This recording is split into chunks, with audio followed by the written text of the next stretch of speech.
going to get started. It's Tuesday, June 28th, 2016, Carson City School Board meeting, so thank you for attending. This meeting's called to order, and we'll start out with the flag salute if you'll join me.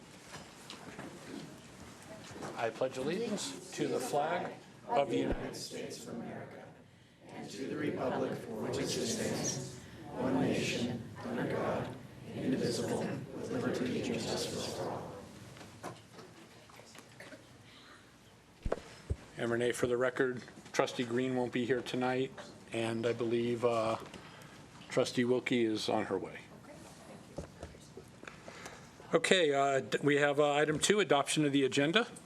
So Second. Motion and a second. Any discussion? Any comments or concerns from the public? None? All in favor? Aye. Any opposed? Motion carries. Item 3, we'll move on to the superintendent's report for information only. Mr. Stokes. Thank you, Mr. President, members of the board.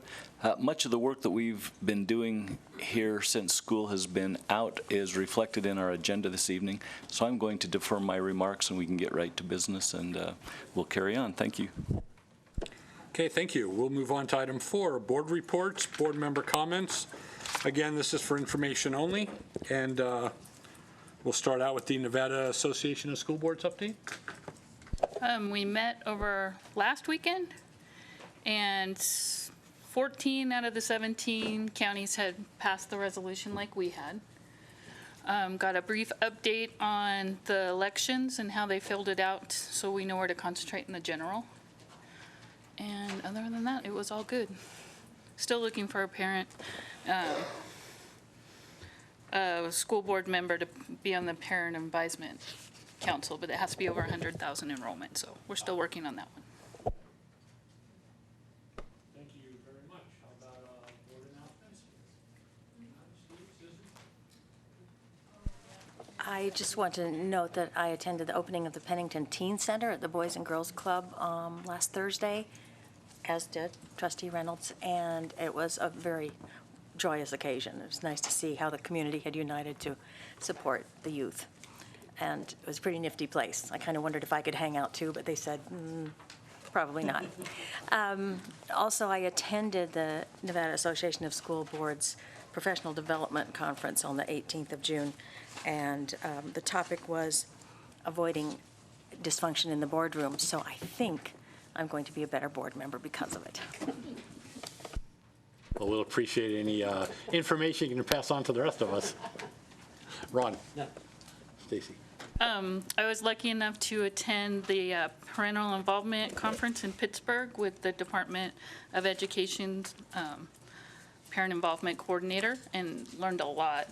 Just incredible stuff going on in Pittsburgh. Their school systems are really screwed up, so it was really good to see how much better ours are and how far they've come. But it was really good for networking, and I think maybe next time in the budget we should probably send Letitia, because it's a great way to network. They had all 50 countries. They had a person from New Zealand and Australia and Spain. So there's a lot of good networking and a lot of good contacts. So I think that might be good for her to be able to go next year. Did any, I guess, states or countries or organizations jump out as, folks to look up to?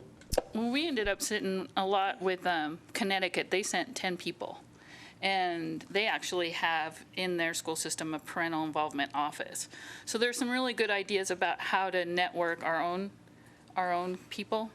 And I think that's probably one of the things that's been lacking in our strategic plan, is we haven't really concentrated on that. So I have to put together a presentation for the Board of Ed meeting in August. And so I'll send everybody a copy of that so you can kind of get the highlights of it. Thank you. Laurel.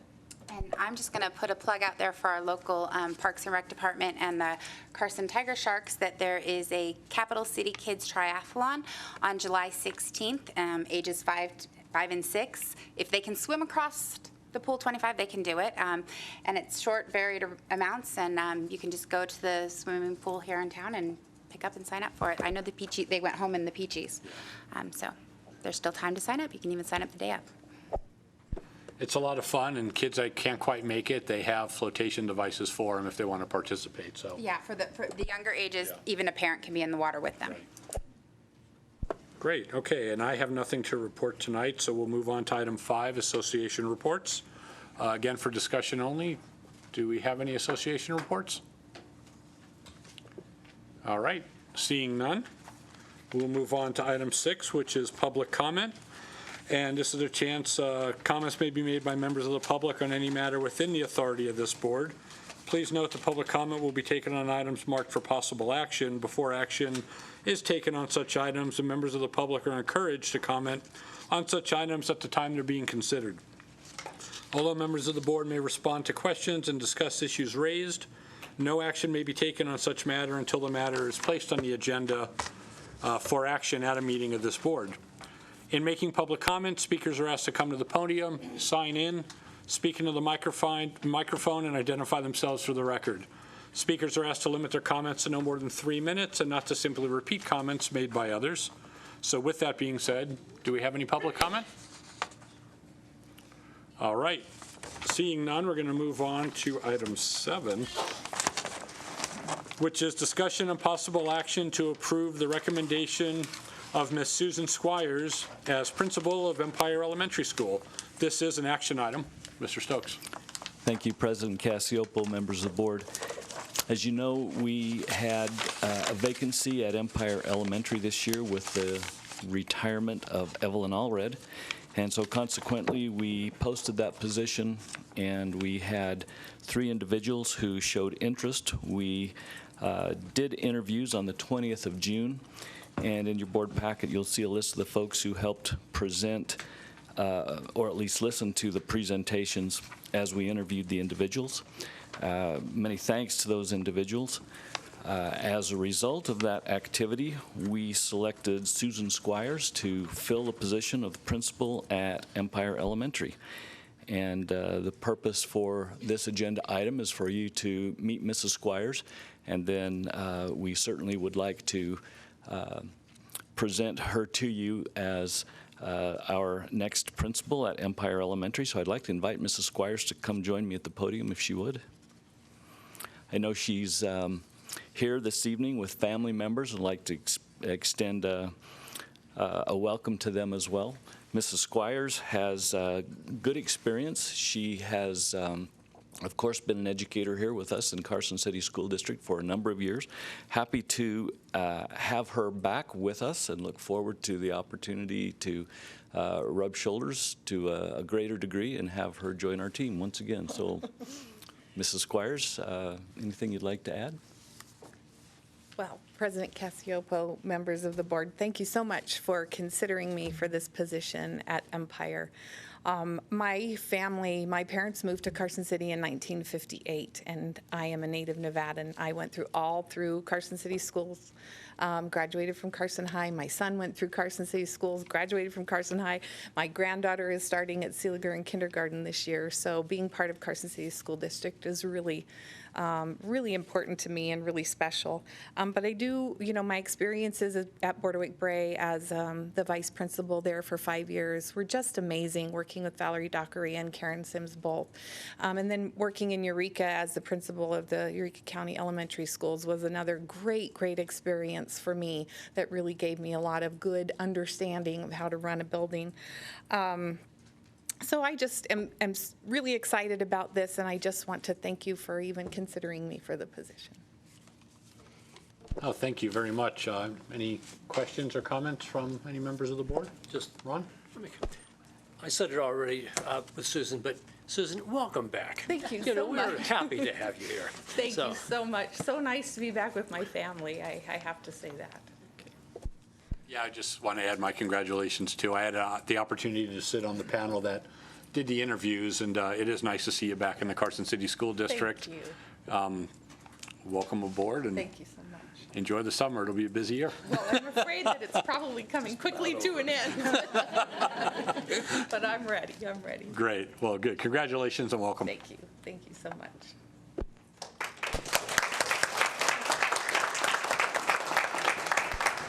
I did get carried away with myself. This is an action item, so Ron, go ahead. I move that that the Carson City School District Board of Trustees approve the selection of Ms. Susan Squires as principal of Empire Elementary School. Second. Okay, we have a motion and a second. Any discussion? Any comments or questions from the public? Okay, bringing it back to the board. All those in favor? Aye. Aye.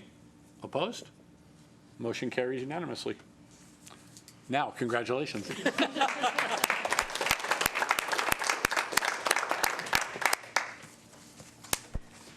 Okay, moving on to item 8, presentation and possible action to approve the renewal of property damage and liability insurance policy for July 1, 2016 through June 30th, 2017.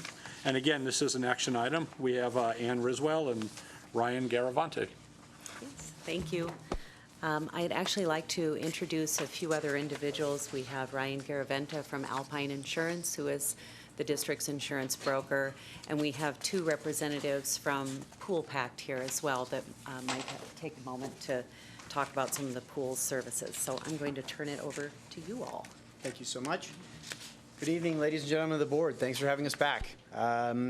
We are happy to bring in the renewal this year for the 16 to 17 Nevada Public Agency pool coverage. I believe you have this in your possession, that you've already taken a look at it, but a very quick summary is we have a very small increase in premium and a very big increase in coverage this year.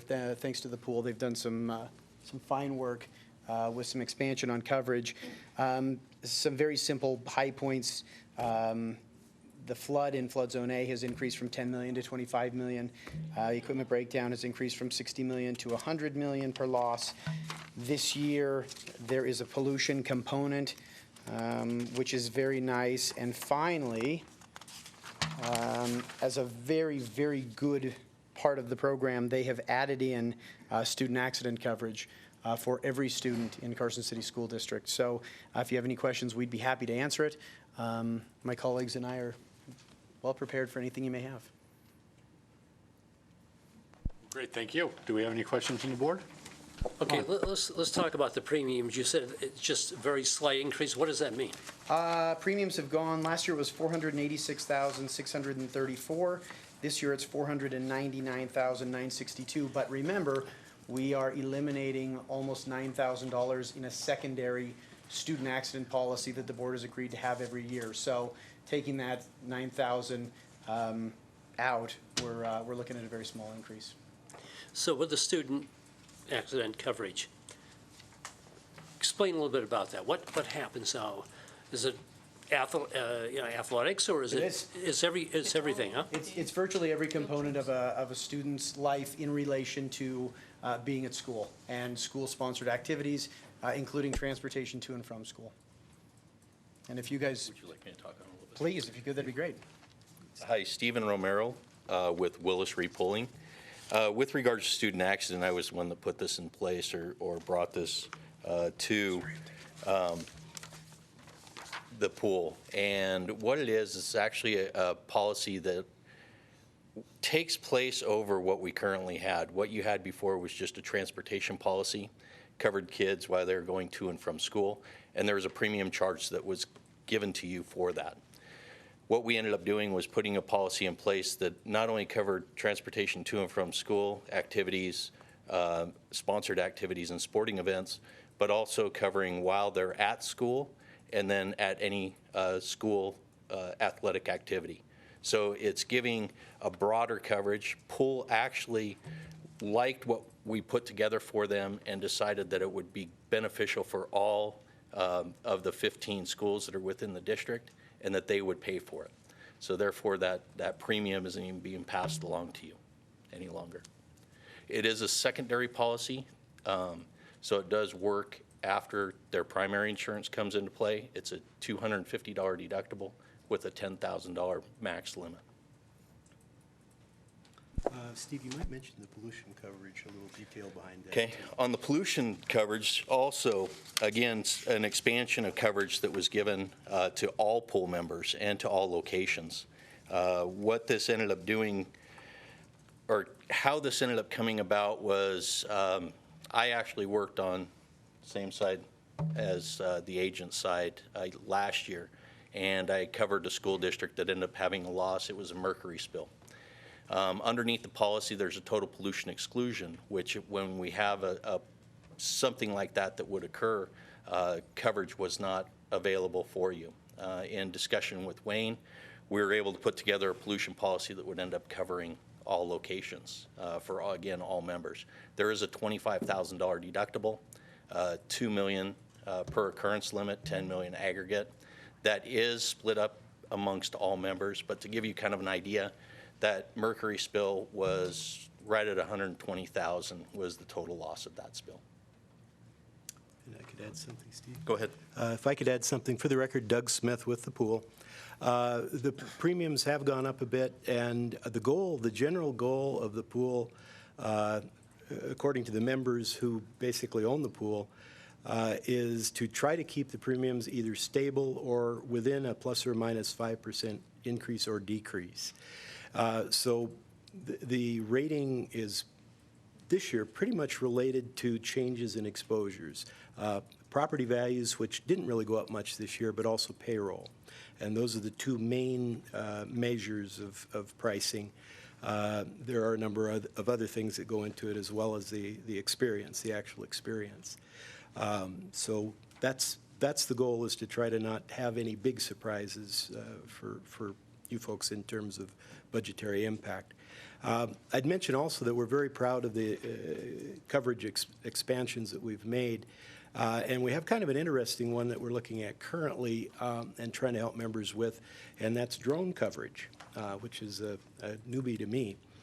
But in the last couple of years, we've become aware of the issue. There's been a lot of publicity about it, as drones are being used both in business and private life more and more. And a couple of years ago, we said we didn't feel there was any real exposure as far as our public entities were concerned to drones. And Anne, as a matter of fact, was watching one of our training videos that one of our members put together, and all of a sudden she noticed that there was a shadow going across the ground where they were taking the movies.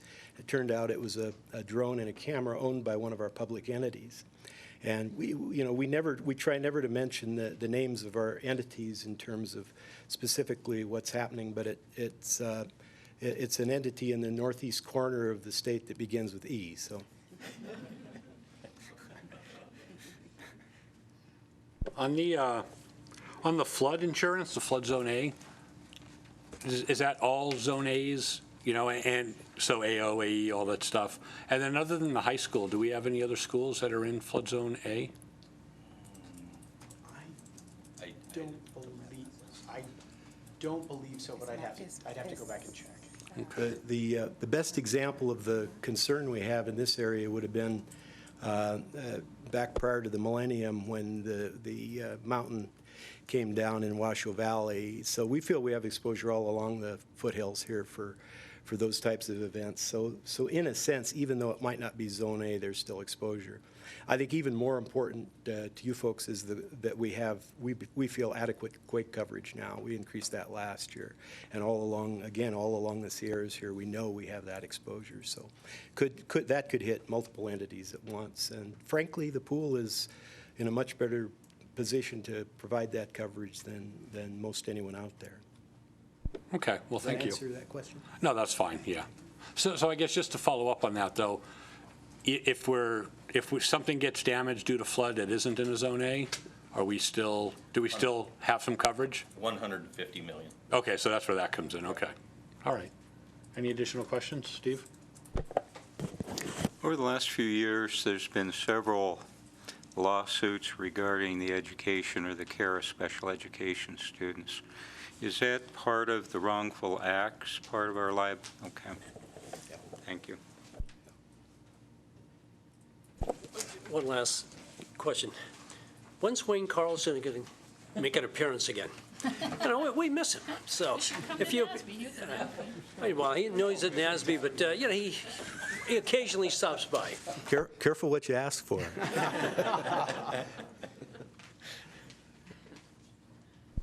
All right. Well, thank you very much. We appreciate it. This is an action item, so somebody want to entertain a motion? I move that the Carson City School District Board of Trustees approve as submitted the proposed renewal from Nevada Public Agency Insurance Pool Pack for property damage and liability insurance for July 1st, 2016 through June 30th, 2017. Motion and a second. Any further discussion? Public comment? Seeing none? All those in favor? Aye. Any opposed? Motion carries. Thank you again. Thank you, Board. Thank you so much for your ongoing support, and I'll tell Wayne he might want to think about dropping in at least next year. Thanks, you guys. Item 9, discussion and possible action to approve crisis response plan for the Carson City School District. This is another action item. Ann Wiswell and Jeff Kay. Thank you. So I think most of you heard me speak with Stacy Belt at the joint meeting regarding the status of our emergency operations plan and the work that we've been doing with our local emergency response units. Tonight, I would like to introduce Mr. Jeff Kay, and with him is Bruce Kirby, a gentleman that works with him from School Safety Operations. This is a firm that the insurance pool contracted with this year to provide emergency planning consulting services to all 15 school districts in the state. So our plan has been completely rewritten this year. Our development committee has met on several occasions with Mr. Kay. He's conducted the hazard and vulnerability assessments that were used to develop that plan. And I'm going to have him just kind of briefly go over what that process looks like and answer any questions that you might have regarding the plan. Thank you. Good evening, ladies and gentlemen. Thanks for having me. So the project we're working on is visionary, and we'll talk a little bit about that as we go through this. Nevada's leading the way in standardized emergency management as a result of the Pool Pack project and SB 205, which I think is the greatest law that's been passed in our country for school safety. Unfortunately, it's an unfunded mandate, so we're working with the finance and the requirements. So before I start talking about the project, I'll tell you a little bit about Bruce and I. I did 25 years with the Reno, Nevada Police Department, retired as a sergeant from there, and I moved from Reno, Nevada to Southern California because I didn't want to be cold anymore. But I took a job in school emergency management for the Desert Sands Unified School District as their director of public safety and emergency manager. And that's when I got into school emergency management. And I realized how little I knew in law enforcement about what went on inside of a school during an emergency incident. So fast forward about 2010, I started my own company, School Safety Operations, doing school emergency management for school districts. And I brought in a couple of retired police officers and firefighters, and I know Bruce Kirby in the back is one of them. Bruce retired as a lieutenant from Reno Police Department. He was an overachiever. I only made it to sergeant. But then he took on some international training stuff with the State Department. I don't know if you want to stand up and say hello, Bruce. But Bruce and I are, Bruce still lives up in here in Reno. He runs our Nevada operations. Bruce and I are the ones that work the Carson City project. I have several other consultants working in the other school districts with us, but we're the main people here. So we took our expertise in the area and we applied it to the Carson City project. So we're both native Nevadans. We're both familiar with the area. Big project, and it's a great project. So we'll talk a little bit about the project, but a lot about the training that we're supplying to the school districts, and especially your school district. So I'm going to show you 2 slides that I show in every training I do to school administrators. The next one, because I got to get buy-in from them. I have to get the buy-in on why they need to do this. Because if you talk about emergency operations for 8 hours, you can bore the heck out of them, and you can lose them pretty quick. So the first thing I show them is this one. We have to make the kids safe. This is Maslow's hierarchy of needs. We've all seen it. Safety is the number 2 need we need to get through in order to achieve higher learning and self-actualization. So if the kids don't feel safe, they're not going to learn. If the teachers don't feel safe, they can't teach their potential. And that usually gets the buy-in from every one of us loves the kids, or we wouldn't be in this business. And then the next one I show them is this one here. It's all about the kids. We have to take them in as babies and get them out with a high school diploma. And the only way we can do that is to keep them safe. And the only way we can keep them safe is planning and training. The pre-planning for an incident, the training during the incident, and the continuity of operations post-incident are the three biggest things we have to do in schools. So the emergency operations plan that we put together for Carson City and for the other school districts, it's real good. I don't say that just because I wrote it. This stuff changes every day. So the more current your plan, the more up-to-date it is.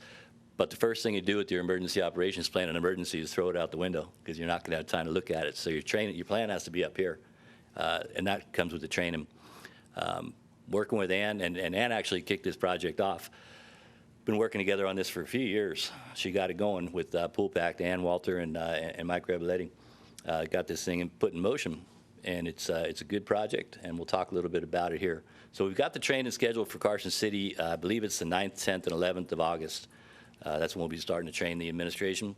The training is it's consistent with your level of responsibility in the emergency incident. So a management level responsibility incident will get a higher level of training, where your classroom teacher, custodian, bus driver who's not making the management decisions gets that level of training. Training is the most difficult thing there is to do to schedule in education because we're so busy. Not we, the company, we as educators. So there's so much mandated training. So the Pool Pack project, we start with hazard and vulnerability assessments. I heard a lot about liability issues from the last presenters. That's what it's all about. Where are we liable? Where's our liabilities in emergency management and in safety? And we can't know that unless we come in and look at things like the floodplain, the heat. Okay, it's pretty hot here today, but that's uncommon. Where I live, 120 is not uncommon. So what are our factors? What are our natural and our man-made hazards? We talk a lot about in education now active assailant, the violent threat, which probably isn't going to happen. Your domestic disturbance probably will happen. But if we're prepared for the most violent encounter, then your lesser ones fall into that. We're ready for anything. So we look at infrastructure target hardening based on what's going on right now. We'll talk a little bit about current events in education safety as it pertains to infrastructure target hardening. And that's where the laws are now. The Train the Trainer class we're going to do on August the 10th, I'm sorry, here in Carson City is going to be open up to all 15 districts that the Pool Pack represents. In addition to, we open it up to Clark and Washoe. They have their own emergency managers. And we also like to open it up to all private and charter schools too, because it's all about the kids. It doesn't matter who you're with, which school you're with. And we like everybody to hear the same thing. It's all about standardization. So the goal of the August the 10th class is to train a group of trainers in each school district that can take this training to the school district. So we don't have to schedule every classroom teacher to leave school and come to the training. We can bring the training to them. And it's geared towards your common areas of response. So we break it up into 30 or 40-minute blocks of training. We call that burst training. We take the biggest concepts out of a training and apply it to what their practical use is. So that's when the training is scheduled for your school district. And Pool Pack is funding this whole project, which is pretty good too. And that's our goal for each school district. We've completed a couple of them already. Carson was up there at the top of the ones we did. It's a lengthy process by the time we do the hazard and vulnerability assessment, especially for a big district like this, and the emergency operations plans, and then schedule the training. Once we schedule the training in a school district, we have to keep on training. And we'll talk about the liabilities and laws on that one. These are some of the laws we have to make get our schools compliant with. There's no way we can expect a principal or superintendent and assistant superintendent to be familiar with every one of these laws because they change. They change every time there's an incident. The last big change we had was on Presidential Policy Directive 8, and that came about, that brought about the national preparedness goals as it relates to terrorist attacks. Now everything we have to do, whether you're a school, a city, a state, a local government, has to be geared towards protection against terrorist attacks. And that includes schools. Presidential Policy Directive 8 reconfigured everything we do to these 5 mission areas, and the biggest one is protection, and that's where your infrastructure target hardening comes in. The government's telling us right now, FEMA and Department of Homeland Security, is we have to protect against terrorist attacks within the boundaries of the United States. When this first came out in 2013, we forget. We forget about what happened on 9/11. We forget about what happened across the world, and we tend not to look globally. So since this came out, we've had San Bernardino and now Orlando, 2 confirmed terrorist attacks within our borders. So infrastructure target hardening and protecting that, and that's what the government's saying they want us to do. Law enforcement will respond. In certain cases, the military may respond, but they're expecting us to keep our own areas safe. So some of the things we look at are how vulnerable we are. We talked about SB 205. I said it's the greatest law there is because I'm working in a lot of different states and I'm familiar with legislations. We've been trying to get a law like this passed in California forever. But in California, my great state, and where I live now, you can't get people to agree too often. So the school districts don't come together under the State Department of Education, where the state of Nevada says this is what you have to do, and it lays out all the guidelines of what they need to do. Planning and training are the big ones, and not just once. Yearly training is built into that. Yearly plan review and yearly hazard and vulnerability assessments. Now, the assessments we did for your school district were very comprehensive. That won't have to be done again. It's kind of like the county hazard mitigation plan. The weather hazards aren't going to change. The earthquake faults aren't going to change, and our threats of violence aren't going to change. We have to. They may get more frequent, but not more serious. The hazard and vulnerability assessments of the facilities is a yearly process, but it's not that difficult once the initial phase is done. Plan review has to be done, and the training, and that's where we're stumbling in education all across the country. Scheduling time for training. Teachers are busy with their academic training. Superintendents and principals are the busiest people I ever met. So when do we schedule time? But we'll get it done. And we have the FEMA guide. Okay, SB 205 says there has to be a standardized plan. Now we have the FEMA guide for high-quality emergency operations plans, and that is the state template, the state plan. And it's very similar to a project we did in British Columbia about 3 years ago, where they did a standard plan for all their 60 school districts. It's a template, but it's not a plan. The template tells you what you need. You can be more restrictive, but you can't be less than that. So it's a model, the model plan for the state of Nevada. Now we have that. Your plan is compliant, and then some with the model plan, the plan that we wrote for you. And the hazard and vulnerability assessments, the FEMA guide, part of that says you have to do them. So the fact that we're doing it, you're now compliant with that. You've got it done. So that's a separate report. The hazard and vulnerability assessment report was submitted several months ago, and excuse me. We asked the school district to bring in community partners to review it. And that's a very important process to get buy-in from law enforcement, fire department, emergency management, health department, everyone are community partners. And we're okay when they tear it apart. We don't like this word, we can change that word. We don't like this, we're not changing the basics. So that's all completed. And we got some pretty good feedback from law enforcement and fire here in Carson City. And took most of that on. But the biggest thing we have to look at now, and this is going on right now today, the Sandy Hook lawsuits.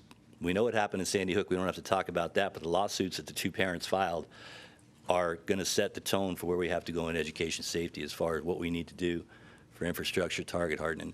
The parents filed a lawsuit not to get a lot of money. They're just asking, don't let this happen again. We just need to figure out what happened that day that we could have prevented. We can't prevent the bad guy from being the bad guy. Could we keep him out of the school? And that's where all our focus is now.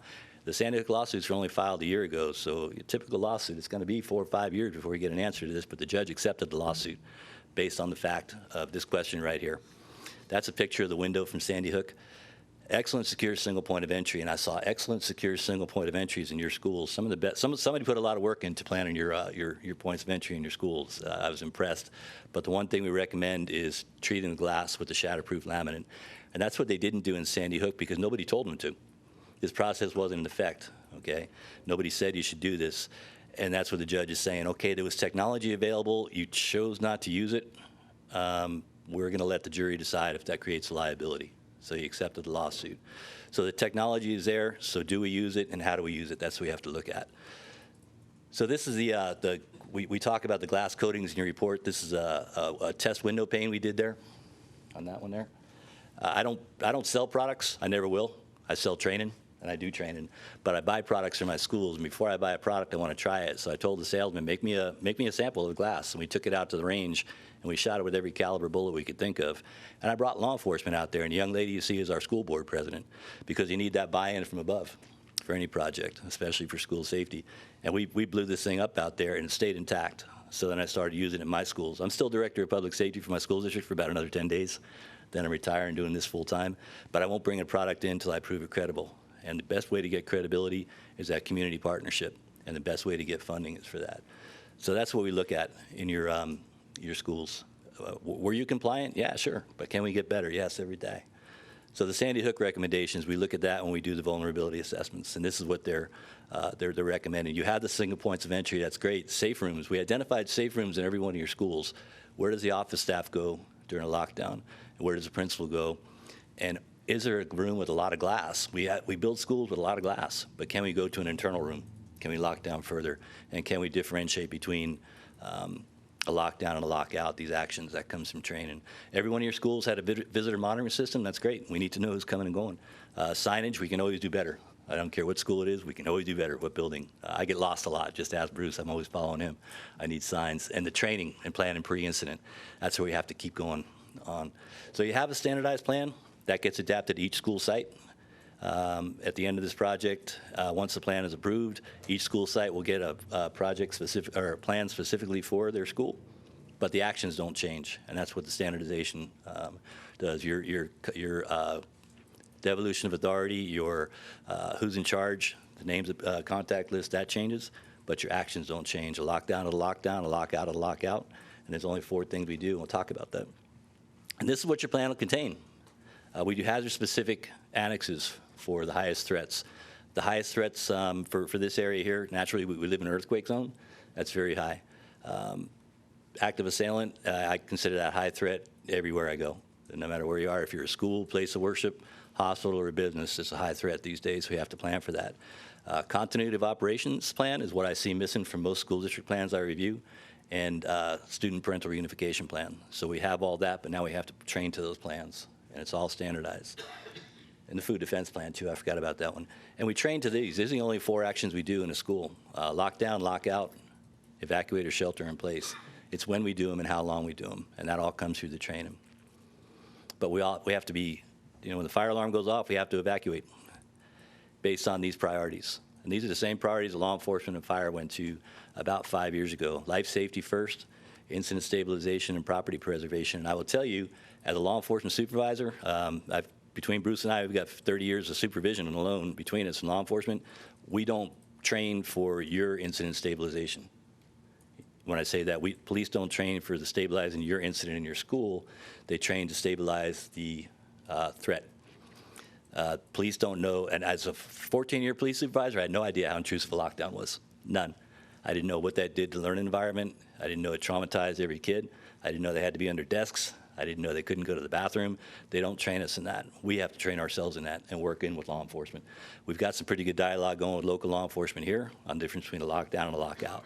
Lockdown is very intrusive. And incident stabilization, how long can we stay in that lockdown before we can move to a lockout and let the kids eat, let the kids use the bathrooms, maybe do a controlled release of the parents.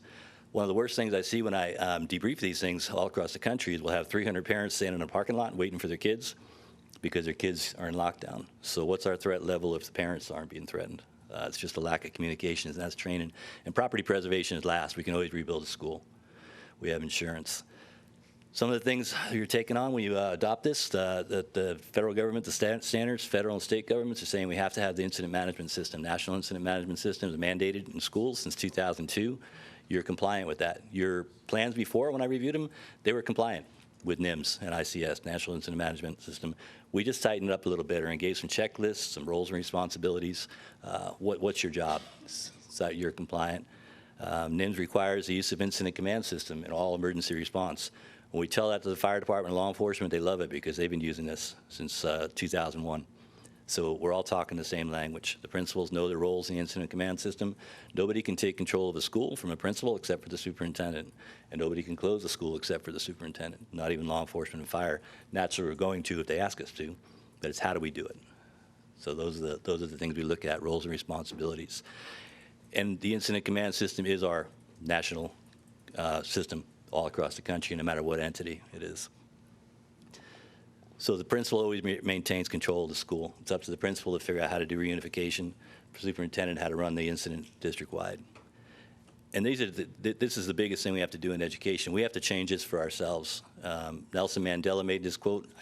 I think he had a lot of time to think about it. Only education can create change, not just education industry, educating everyone. So it's up to us to educate law enforcement and fire and what we need for schools, school safety. It's up to them to tell us what they need for us to accept their response. Education, training, it has to go on every day. And the only way to change this, the only thing to change what we're doing now is to train together and train to stay safe. And look at the future. We're having phenomenal results nationwide with violent behavioral threat risk assessment. We're identifying at-risk behavior from grade 1, but it's a formal process, and it's a process that has to pull in law enforcement, education, and mental health at a minimum. We're doing, I could sit here all night long, and I won't, and tell stories about successes that I've personally been involved in just where this process worked, where we can identify at-risk behavior before a kid shows up with a weapon or the intent at a school. Anonymous reporting tools for students, it's mandatory in California. It's going to be mandatory in Nevada within the next couple of years. But what is the tool and are the kids using it? That's what we have to look at. If you have an anonymous reporting system, there's a lot of good ones out there. There's a lot of ones kids won't use. Kids want social media-based reporting tools. Are the kids using it? We have to monitor this stuff all the time. How many reports are we getting? Because the kids are going to tell us who's getting bullied, who's thinking about suicide, who's got drugs, who's got guns. They'll tell you, but they don't want to talk to a person. They want to talk to social media. Open source data mining is another thing nationally. We're having a lot of success with that. We haven't read about a lot of killings. There's been a lot of violent incidents we've got ahead of because kids are putting phenomenal stuff on social media, especially Facebook and Twitter. And we don't have Fourth Amendment rights to worry about in education to do open source data monitoring. So it's a very effective system. And these are all proactive things to identify before, instead of waiting for the guy to show up or the domestic disturbance to blow up or the violent incident to hit. We get proactive with fire. We got to get as good with violence as we are with fire. And the only way is training. I put this in here. I started the International School Safety Institute with a couple of colleagues a few years ago. And this year we're kind of honored. We're having the conference in Carlsbad in October, and if you've never seen the sunset from the cliffs of Carlsbad in October, it's beautiful. But we're kind of honored to have Ann Wiswell speaking for us this year. We got a heavy base from Nevada. We've got the federal marshal from Nevada Territories, Chris Hoy, is going to talk about homegrown extremism. Ann's going to talk about some of the stuff we've done right here in our state, especially with SB 205, and about the civil liabilities for failure to plan, failure to train. And we're getting ahead of it. And that's the place you want to be with any kind of liabilities, ahead of it, not behind it. Do we try and train now, or do we worry about what's going to happen later?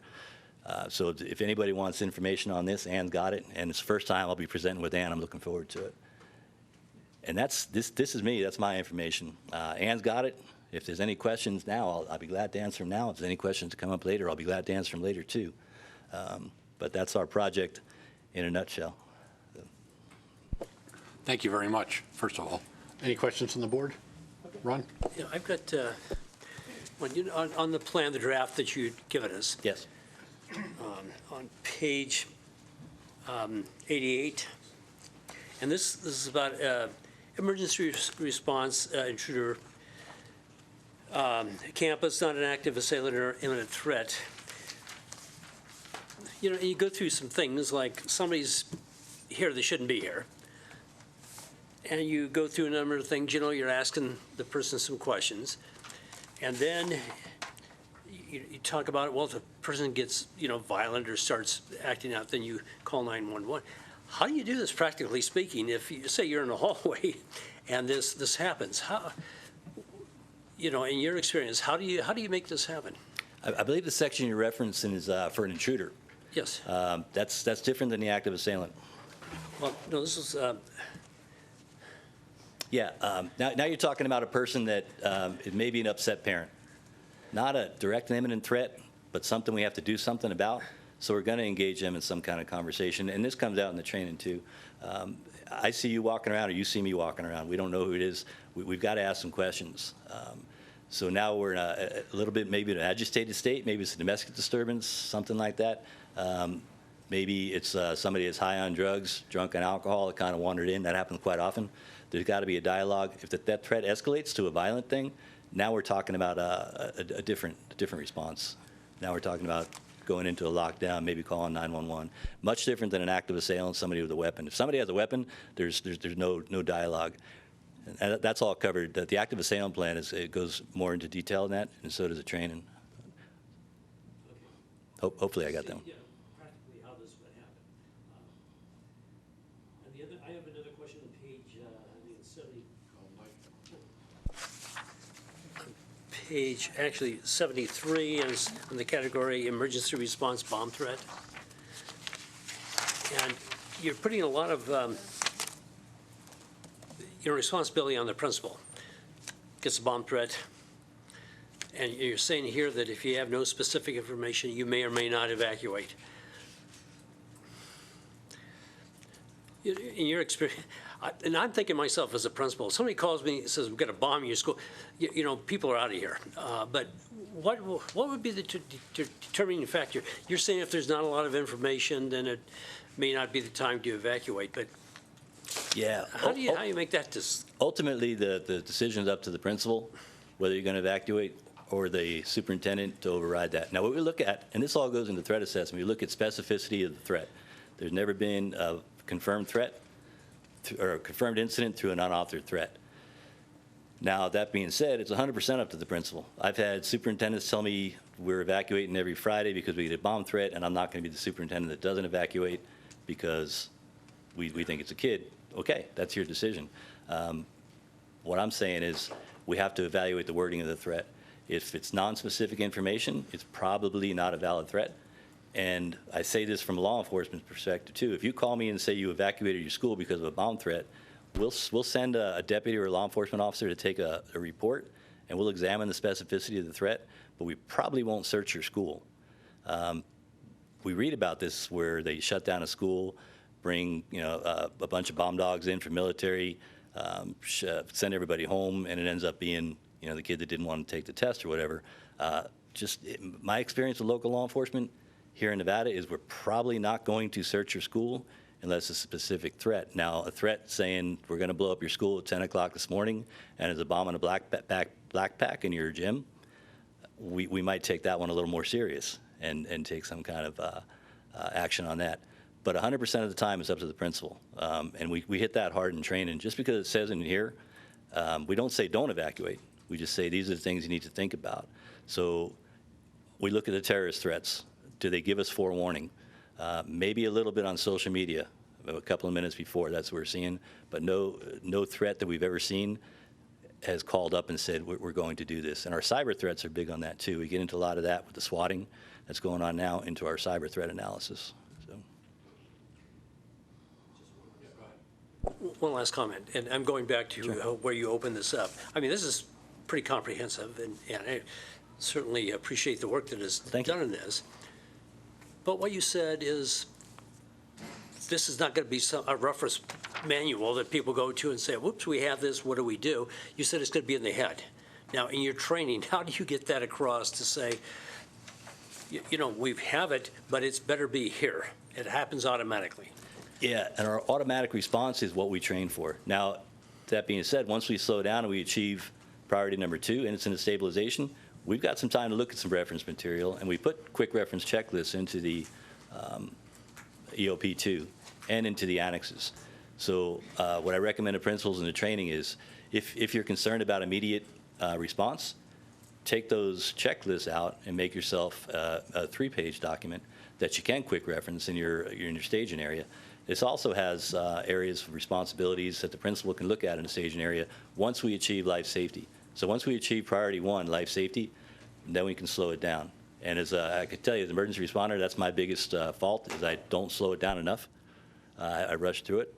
But when the fire alarm goes off, we don't have time to flip through the book and say, what are we supposed to do? That's got to be here, and that's just training. Same thing with an active assailant or a violent encounter, a violent parent, domestic disturbance in your lobby. You don't have time to look that up. You have to go into lockdown and then look at it. And that's what I meant with that.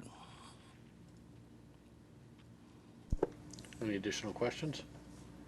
I have a question. Just in all honesty, I didn't get through the whole draft report, but when you mentioned, glass, windows, things like that, and having more than just regular glass, some kind of bullet-resistant type glass. What have you found from your experience in terms of cost estimating? I can envision a school with a lot of windows. Yeah. You might spend all your money on bulletproof glass and run out of money for education. And you would. That's why we look at it. If your windows are behind perimeter fencing, it's less of a vulnerability. What we're seeing in pretty much every attack we've seen is the front entrance gets breached.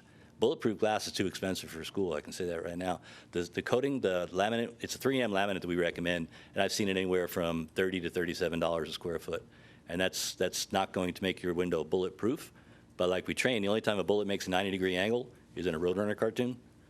So other than that, as long as you're not standing directly on the other side, so time is what we're looking at. We have four Ds that I train for: detect, deter, delay, and defeat.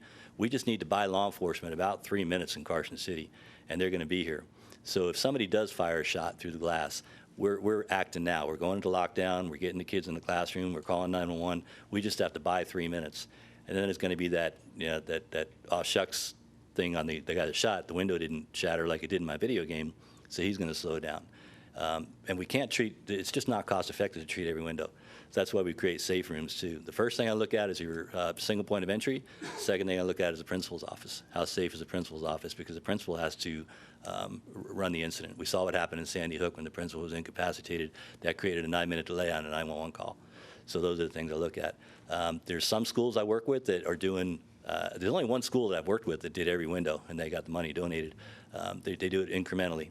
We identify this is our primary concern, and it could be a 3-year plan.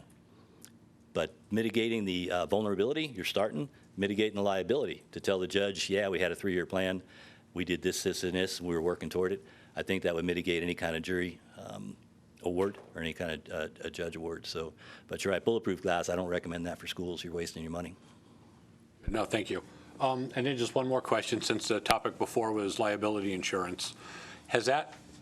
Is the condition of our schools, if you will, in terms of safety, has that been factored into that, or are we too early? Yeah, when we do the report, the first thing I do is point out the good stuff. I was impressed with the safety of your schools that you already had. Your door locks were great. Your points of entry were great. I do some schools where you just got to kind of cringe.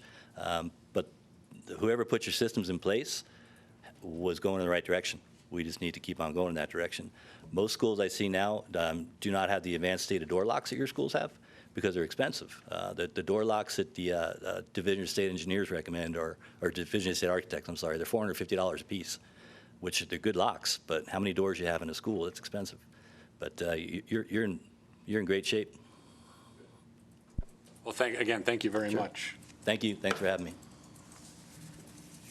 Okay, well, this is, let's see, this is an action item, so do we have anybody that wants to make a motion? I move that the Carson City School District Board of Trustees approve as submitted the emergency operation plans for Carson City School District. Okay, motion, second by Steve. Any additional comments? Any questions or concerns from the public? All those in favor? Aye. Any opposed? All right, motion carries. Again, thank you, and thank you very much. Okay, moving on to item 10, discussion and possible action to approve Aramark Education as the Carson City School District Nutrition Services Food Service Management Consultant from July 1, 2016 to June 30th, 2017, with the option to renew annually for 3 years. AJ Fueling. Good evening, trustees. AJ Fueling for the record. Last year, the district went through an RFP process to select a food service management company. Aramark had been with us since 2010 and was renewed annually after the initial RFP in 2010 for 4 years to follow. But after 5 years, you must go back out to RFP, and so that's why the district did that. Aramark again won the RFP process and was awarded a contract with the district. These types of contracts are always one-year contracts. The initial one is a 1 year with an option to renew it for 4 additional years, but it's always a 1-year contract. Attached in your packet is the 16-17 renewal contract between our food service management company, Aramark, and the Carson City School District. There are no major changes to the terms of the contract, and of note is that there is no fee increase for the contract from Aramark for the next year. During the school year, just so you know, the process of what we're doing as we kind of monitor the relationship, we have regular monthly meetings to review our invoices, to look at costs and progress towards our goals. On a quarterly basis, we are doing a review between myself, Chris Cooper, who is the Director of Nutrition Services, and Mark Hornick, who is the Director of Operations. A quarterly review of how we feel Aramark is performing within the district. And this year, I'm happy to say with each of those reviews, everything improved. So it was excellent in that regard. In December, we reconvened the RFP committee that was a part of the process to choose the food service management company. And we had an excellent meeting, and people were overwhelmingly satisfied with Aramark and what's been going on with the food service program. During this last year, we saw some really, especially market growth in the last 3 months of the year, so we're really excited to look at and think about what is going to be coming in the next year with Aramark supporting our program. Here tonight, we have Mary Beth Stewart and Tim Riley. From Aramark, Tim is our representative that's here every day of the year working with Chris Cooper. Mary Beth is his boss, and she's here every month during our monthly invoice meetings, and just kind of our go-to person with larger questions related to the program. So, would you like to say a few words? Or? Tim Riley for the record.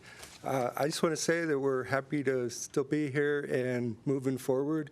We made some good progress this year in terms of participation and growth and reducing some of the costs. And we're just going to continue that same momentum going into the new year. We're going to focus a lot on the high school because there's a lot of opportunity there to reach out to more students. We're looking at opening up more food lines and spreading them out even further throughout the building, trying to catch that grab-and-go market. And we think there's quite a bit of growth opportunity there. So we're just pleased to be going into the new year and maintaining this partnership with Carson School District. Hi, I'm Mary Beth Stewart, and I'm a district manager for Aramark. And I may be Tim's boss, but I'm more of a support person here. And I really have to tell you that I've enjoyed the relationship that we've built over the last year. It's been very positive. We've learned a lot together, and we've made a lot of progress, particularly in the back end of this year, of growth and improvement with our meal service and a lot more engagement with our students. And we're looking forward to really kicking off this fall in on a very good note, and knowing we have a positive plan in place, especially for the high school, which we do have a lot of opportunity. And just, again, thank you for the opportunity and thank you for the partnership.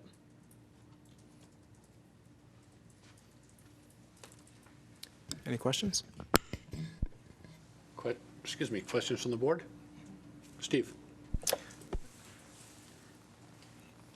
Maybe I've missed something, but I know that several years ago when we began our agreement and our arrangement with Aramark, and I don't have any complaints, don't misunderstand me, but I know there were some goals and benchmarks for participation that we set up at that time and that we've, reviewed at times. And I'd just be curious to see, what that progression has been or how that's gone. Don't need to see it tonight, but it'd be interesting to see that.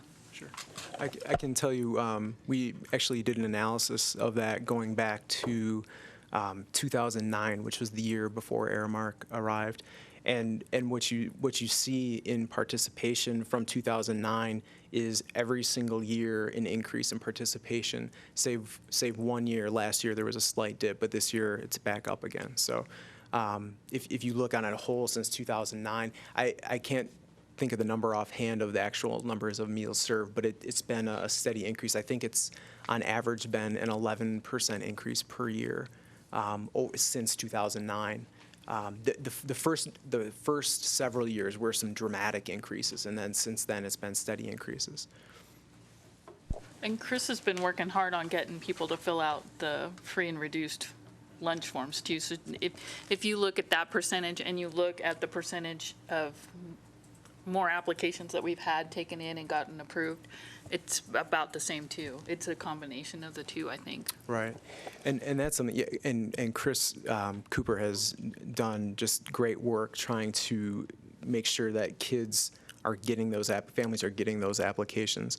The district as a whole is at I think we're at about 60% free and reduced lunch, which seems high, and it's something that I'm surprised it hasn't dropped a little bit more since it seems the economic times have gotten better. It has dropped a little bit, but it still seems relatively high to me. So, but the way there's a couple programs in place. One is called the Provision 2 program, which I don't know all the details of that. I think that's through USDA approved. But students at Empire Elementary and Mark Twain Elementary, every single student in those two schools eats for free for breakfast and for lunch, regardless of their background or their socioeconomic status. It's because within that school, more than 70% of the students do qualify for free and reduced, that it opens up to the entire school itself. We also have next year, Tim came up with a plan to expand something called a community eligibility.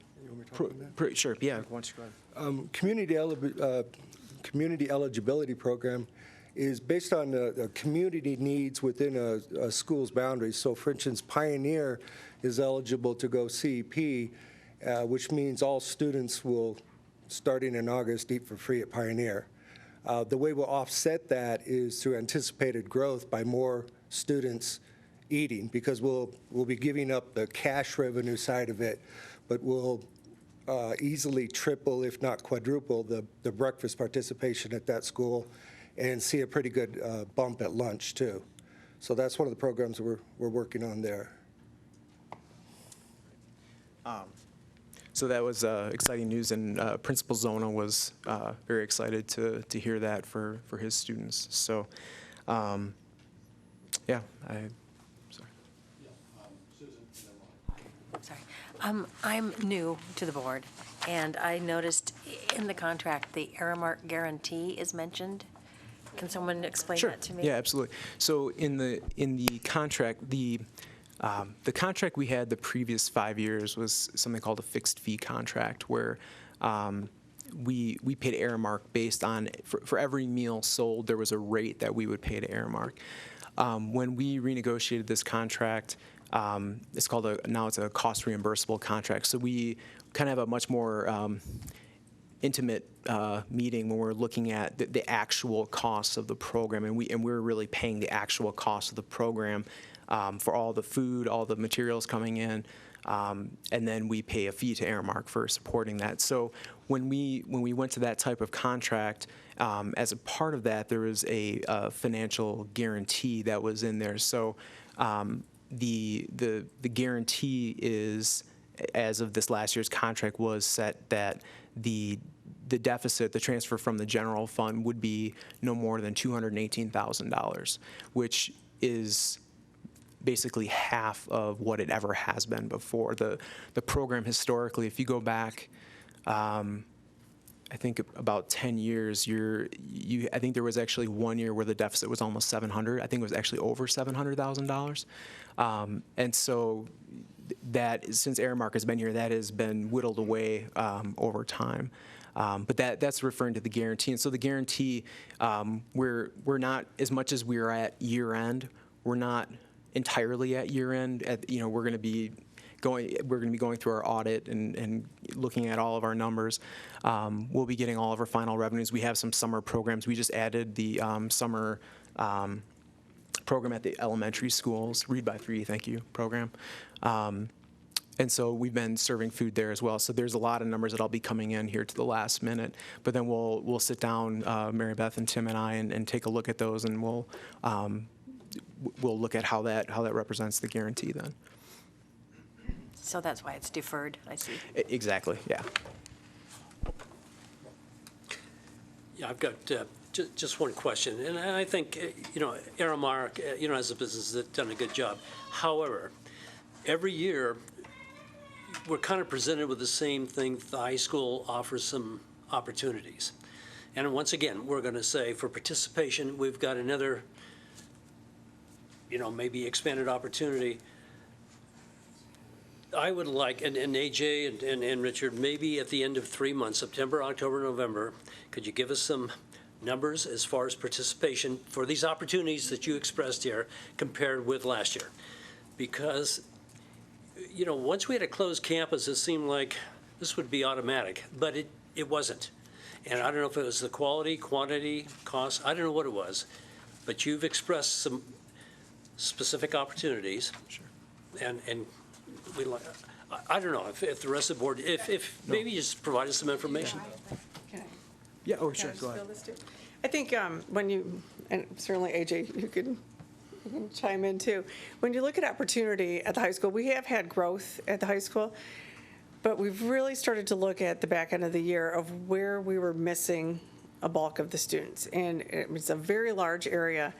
And although we've changed our lines and we've moved some things around so that we can capture more students in a faster amount of time, we still feel like there's an area, I don't know what to say, like to the right, that there's a lot of students that sit there that either are not eating or bring their sack lunches. And we've decided to do a kiosk that's over there so that if there's students that are intimidated by a large line or a lot of students all in one area, they've got somewhere else that they can go that's more in the area where they like to sit. Or maybe they want to stay there because their friends are there. And when they go over to the lunch line, they lose that time to interact with their friends. So that's one piece that we continue to look at. So we have had continual growth, but we want to grow further, and we think that we have some places to capture them. And excuse me, thank you, Mayor. The other issue too, and I don't know historically the numbers on it, but Carson High School, one of the problems we face is we were talking about the free and reduced lunches, reaching out to families to fill out those forms for free and reduced lunch. At Carson High, I believe we have 20%. I think it's about that, which is 20 drop from the right. It's about 20% of the students that qualify for free and reduced lunch. When you look at the elementary schools, it's over 60. At the middle schools, it's like in the upper 50s range. So it seems like at the middle school level, some families are falling off. And it would make sense that for students who maybe attend Mark Twain and Empire, where they're part of this Provision 2 program and they don't necessarily, the families don't have to apply every year when you're in that.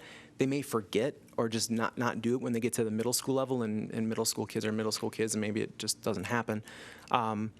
At the high school level, I really, that has got to be a part of the focus of what we're doing, because that is a huge opportunity. If only 20% of the kids are qualifying for free and reduced, but if on average in the district it's close to 60, it would make sense that it really should be 60 at the high school. So that is something that we really we need to attack, and that would open up a lot of opportunities and have many more kids participating. So that'll be a part of that. And to your request, we'll definitely report back on that later in the year. When you do that report, because I know Airmark has access to a lot of different schools through its company, it'd be interesting to see where we kind of are. Sure. I mean, we compare to ourselves, but how do we stack up to other high schools, I guess, might be an interesting number you could bring back. Okay. AJ, with this, are you going to go first? Yeah, I just had some questions. So there is no fee increase, but last year the guarantee was only $218,000 additional. But it doesn't. But we don't have a guarantee on a specific amount at this time, and so we're contracting without a guarantee basically, and that concerns me because. Sure. I agree with Ron. I'd like to see. I'd like to see some analysis from the district on, well, and we don't know, you're still waiting on numbers. Do we know if we, the $218,000 this year, did we lose money? Did Airmark lose money? Where did that stand? And you sounds like you're still waiting to see how it goes until the end of July? Yeah. Or end of June? End of June, and we should have numbers coming in then in early July, so we should know. Do you have any idea? Pretty solid numbers, I would think, by early August. So are we close? The first part to your question, so as far as not having the guarantee a part of this, that's not uncommon in these types of contracts with the guarantee, just because of the nature of the year end. And when we had to have this approved by the Nevada Department of Agriculture before we could bring it to you, and that was something they're aware of and they were agreeable to at that. Because of this. So for this year, as far as the guarantee, right now it's tracking that we would not meet that exact guarantee. So in that case, so there's two pieces to that. So if everything within the contract, there are many assumptions that go into the contract. So for example, you are going to have 7,585 students for the whole year, that sort of thing. And so if during the year, if on average that drops, that's something that was called an exception. So that's something where Aramark could say, look, the enrollment actually changed here, so that is an exception to that guarantee. And so that these types of contracts have those types of exceptions within them. On the other side of that then is whatever the balance is that's left after you look at those exceptions that make sense and we're agreeable to, whatever the balance is, part of that guarantee is Aramark must cut a check back to the district to fulfill that. So it's, I don't believe we'll meet the guarantee, but there'll be two parts to that then. Once we have that settled and we know what our revenues really look like and what our expenses really look like, we'll know what that deficit is, and then we'll talk about what are the exceptions through the year and what would that check be to the district. Okay, and just to clarify, when you say we're not going to meet the guarantee, does that mean that we would have to transfer more than 218,000, or that, which way is it going? Yeah, that would be. So if, for example, if the guarantee is 218,000, and when it's all said and done, say the deficit is, without changing anything, we would say the deficit is 300, or let's say it's 318,000, just so it's a nice round number. So it's $100,000 off. And let's say then we go through all the exceptions that Aramark can claim within the contract, and we negotiate those. We go over those and decide what's reasonable, what's not. And let's say that those total $30,000. So the increase, the deficit stands at 318,000. So it's a difference of 100,000. So if there were no exceptions, Aramark would have to cut us a check for 100,000. But because there are some exceptions they can claim, in this case, they would cut us a check for $70,000. Does that make sense? That does. And I guess my other point with it, as I'm reading through I am concerned with the guarantee not, I'm concerned with it not being a contract or a price that we're actually agreeing to at this point. And then I'm concerned that so many of the exemptions, the average daily attendance, we have absolutely no control over that. Right. The ratio of students eligible to receive free and reduced price meals as compared to the total student enrollment shall not decrease. Again, we don't have any control over that. We can encourage people to apply. In my opinion, I would hope that it would go down. I would hope that as the economy improves, people are getting jobs that pay well enough for them to provide for their families. At the same time, I understand Aramark has, some of the costs of food. They can't control that either. It just... and my other point that I do have concern with is the not allowing students to leave campus, which we don't do, or receive delivery of commercial foods on campuses during meal periods. And I guess where my concern is where that may affect parental rights, that if parents are coming to school and bringing lunch to their child, that's something we don't have the right to infringe upon, a parent bringing, and it may be a commercial. I can get you don't want the classroom going and ordering pizza. But that's where it makes me a little concerned on that. The competitive foods clause from USDA. So is that, okay. So that's in there, that's standard language coming out of USDA through the Nevada Department of Ag about competitive foods, basically saying that a school can't have a vending machine on during the mealtime. It's really never intended to extend to individual parents bringing in food for their own child. It's a lot of the stuff we covered in the wellness committee as we went through that the wellness rules don't apply unless you're trying to bring in food and share it with a group. It's same thing on that. So AJ, I concur with the questions. They made it easy for me. They asked my questions. So, but on that same topic though, of the guarantee, and I understand we still got to do the counts and all that stuff, but we say in here on 8.1 and 8.2, guarantee, blah blah blah, school year at a later date. Right.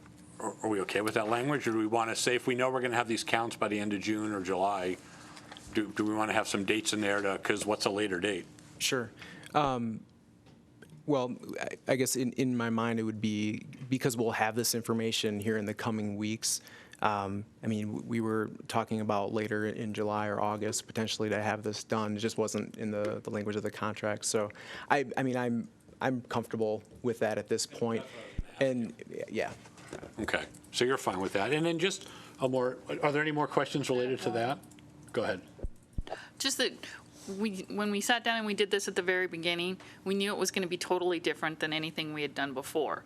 So after having a year of it, do you guys feel like it's working in the direction both parties wanted it to work in?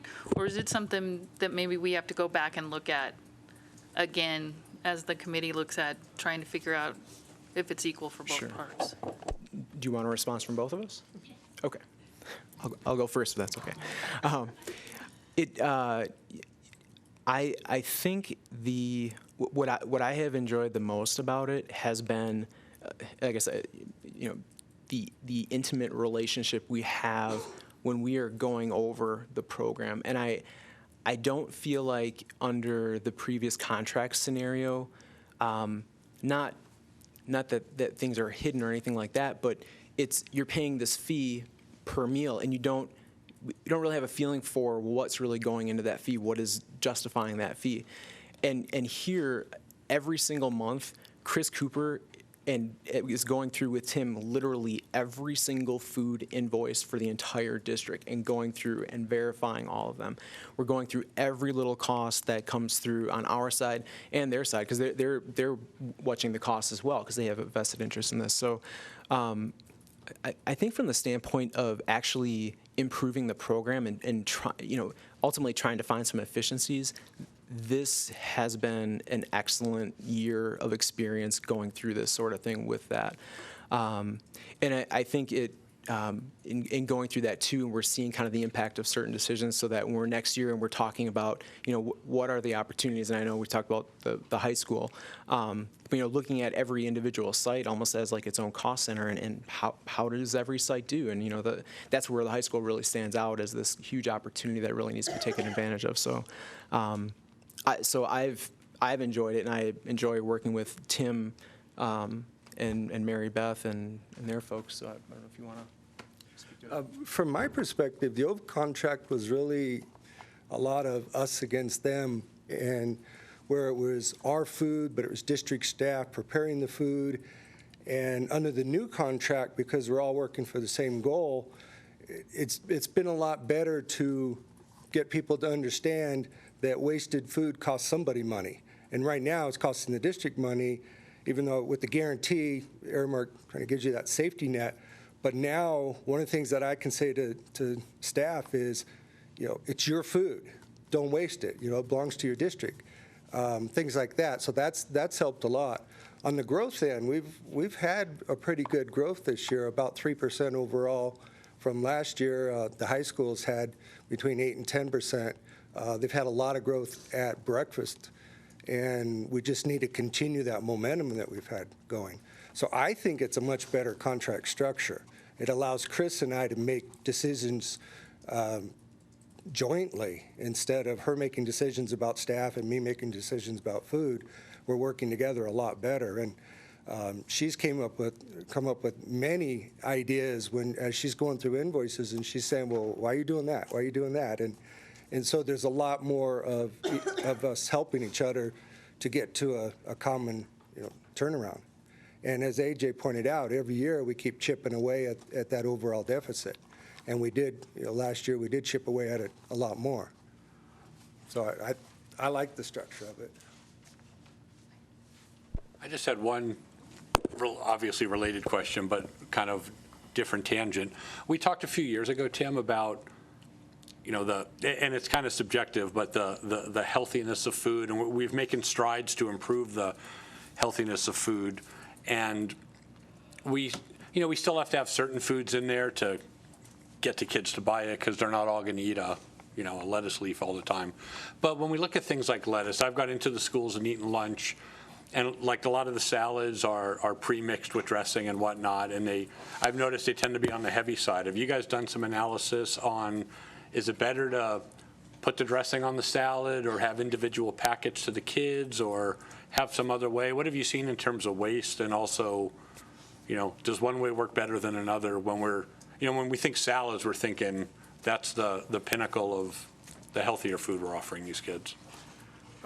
I've seen that heavy dressing on the salads where it's pretty wet, and my initial answer to that is they're really not necessarily following the recipe as well as they could. I think it's too much on that.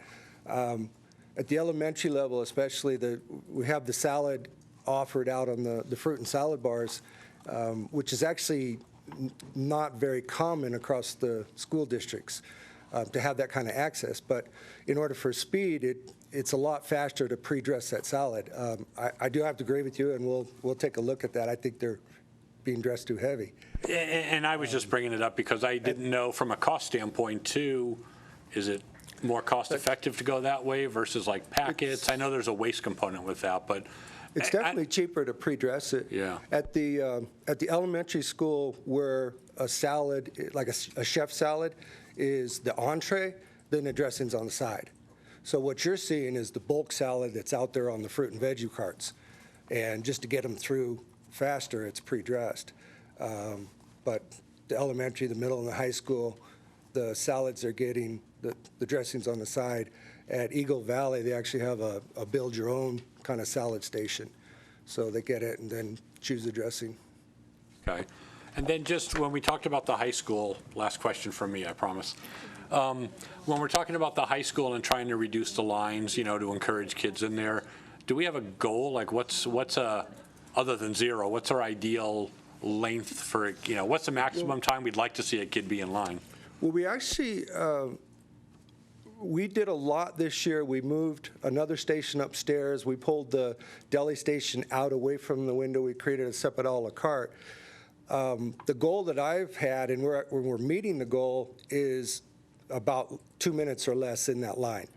And the main line, this is at the high school, so we're getting them through that line. At some of the made-to-order stations, it's taking longer. The nacho station's taking a little bit longer. It can be as long as 5 minutes.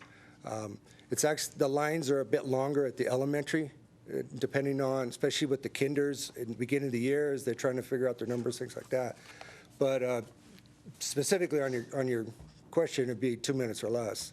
And I've actually sat with a stopwatch, and we're doing pretty good at hitting that goal. What we did discover was it wasn't enough to just make the lines faster. We need to come up with more grab-and-go opportunities to catch the kids that are at the north end or the south end that just aren't going to walk to the main part. I know, like my son's going to college now, and they have the same problem there. The kids are up, trying to get to class, and a lot of the kids don't use the cafeteria, so they have this deal where they give them some different kind of money so they can do more of a grab-and-go type thing. And I think it's effective there, so I have no reason to think it wouldn't work pretty well for us as well. So, any additional questions? I just have a couple questions. Do we know, because there's been some talk, at least at our NASB trainings, about the federal government revising the nutrition guidelines so that high school athletes can have enough calories in the lunch, and some of with the breakfast, I know I've heard complaints from parents about the children needing to take so many items when they don't want it all, so they feel like it's wasteful. Do we have any idea when that's going to be coming so that we can better serve the needs of our students? Not directly coming down from USDA. The reauthorization is sitting in Congress, and the School Nutrition Association, they're saying it's probably going to be after the elections before that happens. And then it'll go back to USDA to try to decide what Congress really meant and put their own twist on it. Kind of to answer your question on the waste, one of the things we're going to really look at the elementary school is because we see the elementary kids really piling on their trays and then dump it in the trash can. So I want to start basically a wipe out waste campaign with the trash cans and start more educating the kids that they don't actually have to take all that they're taking. They're taking 3, sometimes 4 or 5 different fruit and vegetable choices, and they're not eating it. So we're going to look at going to smaller portions in some cases where we can with the kinders, but talking to the kids more about taking what they're actually going to eat. Because the bottom line on fruit and vegetables is they really only have to take 1/2 cup, and a lot of them are taking 3 or 4 items and not eating it. So I think there's a lot to be gained in terms of even cost on that one. and just maybe we can get some pigs over at the high school CTE program with the FFA, and then we can use the food waste there. Totally joking, unless somebody really wants to do it. And this is just the other thing, because I have been in the elementary schools, and those kids, the lines are slow, and those are our kids that are most at risk. Those kids that are in free and reduced lunch and waiting to eat. And I know they don't know their pins, and I know it takes a long time, and if you give a kid too many choices, they can't decide anything. But I worry that, because we don't have enough time in the day, but I worry about those younger kids not getting enough time to actually eat their meal because they're spending too much time waiting to get it. And so I don't know what other ways we can do to help them get through it quicker. One of the ideas Chris and I have discussed is getting with the principals and trying to push more of them having a card already, so they don't tie up the line trying to put in their PIN numbers. Mark Twain, before they went Provision 2, actually had a little wristband that had the barcode on it, and we could just zap their wrist. So there are some ways we're looking at speeding that up.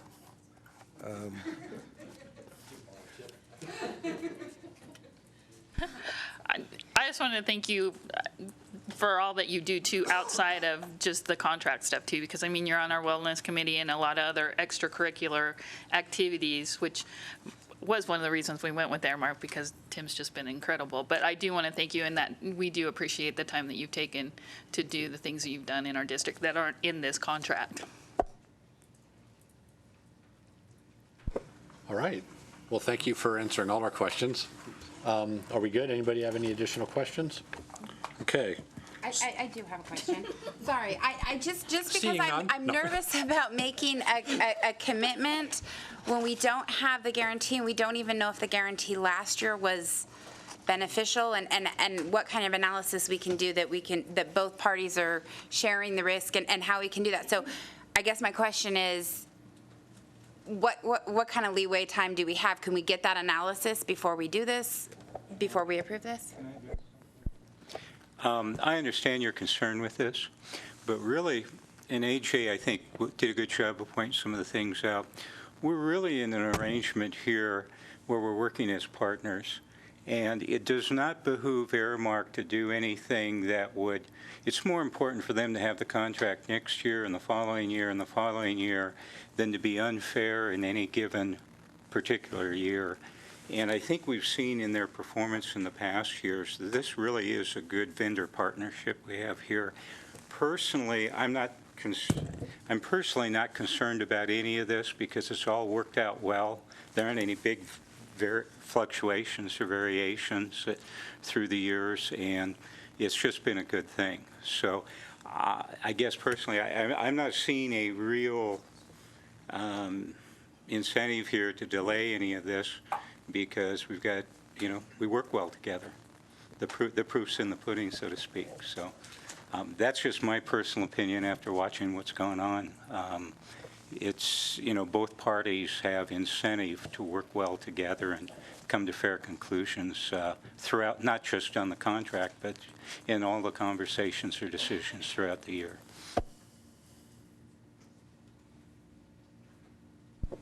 With that, do you want an answer from them, or are you good? Yeah, just, I understand Steve's, but is there, sorry, Mike, if we were to delay until we have that analysis, is there a problem with that? July 1st to? Well, I think even from an Aramark perspective, I mean, we would always be very fair. We're not going to come back and go, I'm sorry, we're not going to guarantee the $218,000. Instead, we're going to give you $450,000. Or we're not going to make a dramatic change. We're going to come to a general consensus of where we missed and what gaps we need to close. And I don't see that the 218 is going to be a variation, at least not. It's not going to go less, I will say that, but I don't see it going up. So I think that when you run into a contract, we needed to do the whole contract year to see how this went and what we needed to do, what we needed to improve upon. And so I don't foresee that we'll be back here in July saying to you, we have a guarantee number that we'd like to plug in, and it's higher than it was in the year past. Does that make sense? I mean, we're here to be your partner, your business partner. And sometimes in a partnership, that first year with a new contract is a learning cycle. And it takes a little bit to get things to kind of ebb and flow and make it happen. And we're on a very good pace.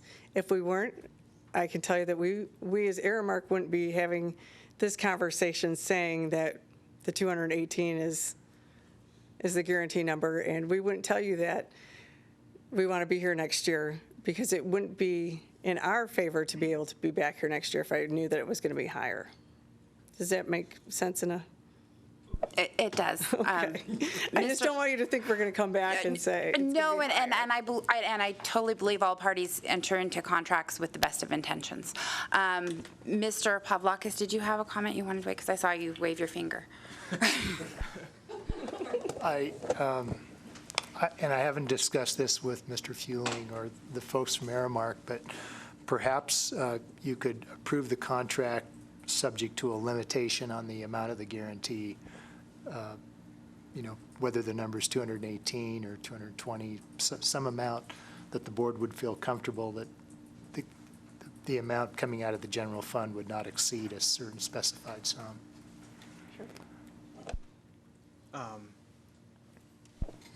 So should I throw out a number, or is that? Okay. And can that number be changed when they come up with an actual number? Say, like we say 250,000 just to make sure it's okay, but then they come back at 220, and can we plug that number in? Yeah, the contract would be approved as written, but the authority on the superintendent and his staff would be limited to an amount.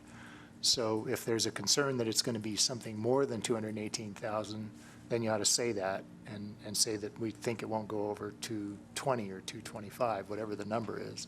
And then the board can know that the maximum that is going to come out of the general fund is that not to exceed amount. Okay. And then you can report back as to what the actual amount was later. Okay. But the general fund, but if like there's a $30,000 discrepancy or exception, Right. that would be coming out of the general fund too. Right. That's already Correct. within the Yeah. contract of this year. Right. Okay. So do you Is she talking for next year or for this next year? For next year. Right. I think that honestly, AJ, I mean, I think So if like we get, say if 250? we leave it at 250 and we come back at 218 still, we're fine. And if we come back at 250, we have to give you the data points that are behind the 250. Would be a Is that fair way to fair? say that. Okay. I don't think that we will. So right.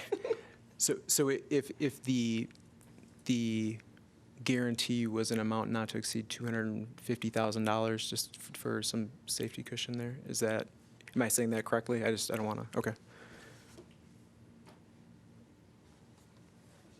Well, I feel better about having a limit, but I'm wondering if we go up to 250, how do we get back to 220 or 225? Well, They're going to have the details. Okay, okay. Yeah. Okay. And it's not a final number. I think it's just to get us Not past to this exceed. point so that we know that. I would feel better with a not to exceed amount in the contract.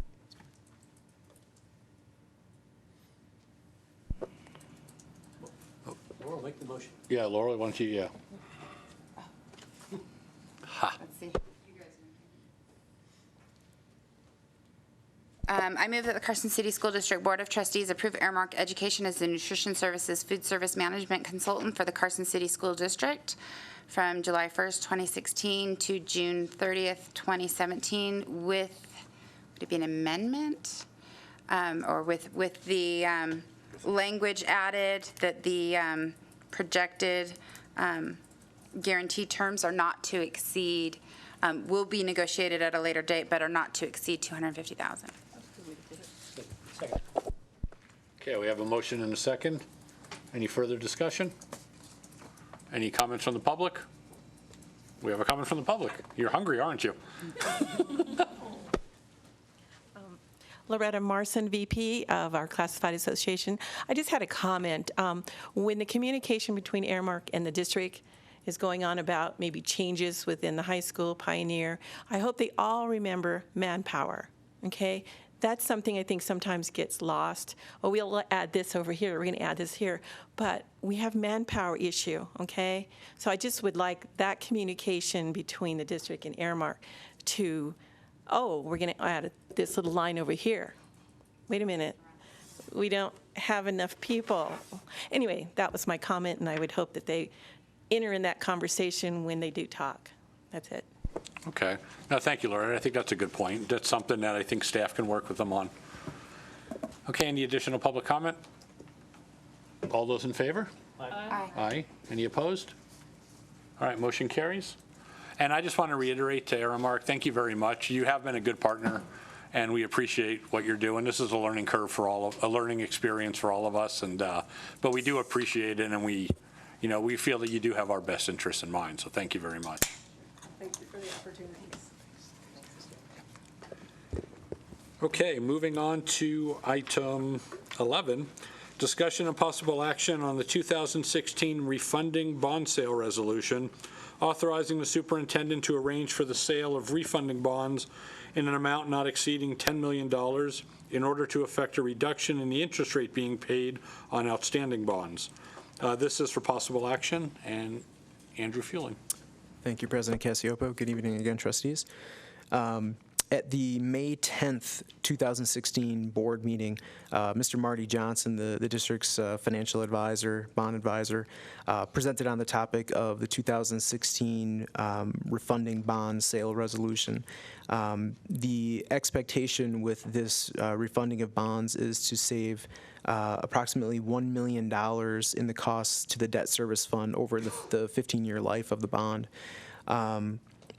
The bond is expected to sell on July 14th. We went through a ratings call with Moody's, which is a ratings agency, one of the major ratings agencies. We should find out, I believe, tomorrow on our bond rating. We do currently have the highest bond rating in the state of a AA for school districts. And we have no expectation that that will go away. So we expect to keep that AA rating. This positions us to sell some improvement bonds in early 2017. Of course, we're going through this facility master planning process, and with some of the ideas that are on the board and that ultimately will come to you, this will help us be able to go out and bond for some of those monies that we're looking for here in the near future to get some work done in the district. I just want to add, it's been an interesting time with Brexit going on. I don't know how familiar you are with what's going on in England, those crazy British folks, but it has been a precipitous, relatively precipitous drop in interest rates just in the last couple of days. The 10-year Treasury note, which historically I think is in the 4 to 5 to 6% range, and has recently been below 2%, is down to 1.47, and that I've never seen a number like that, and that number is what relates to like mortgage rates and things like that in the broader economy. The rate I saw today on a 30-year mortgage is 3.52%. And I just think back to like 1981, 82, and it was like 20%, so it is just an amazing time we're going through. I did ask Mr. Johnson about if he thought that there would be much of an impact to us, and he said that he said he expects rates to rebound a little bit in the coming days, but as of right now, it would actually end up saving us like an additional $100,000, even beyond the million. So a little bit extra, but just wanted to throw that in there. Yeah, I think the discussion of the Brexit is a whole other discussion. Yeah. One that I don't claim to understand that much. Yeah. Okay. Do we have any questions? Ron? I'm ready for a motion if Okay, I move that the Carson City School District Board of Trustees adopt the 2016 refunding bond resolution as submitted, authorizing the superintendent to arrange for the sale of refunding bonds in an amount not exceeding $10 million. Okay, we have a motion, second by Trustee Reynolds. Any further discussion from the board? Any comments from the public? Seeing none, all those in favor? Aye. Aye. Opposed?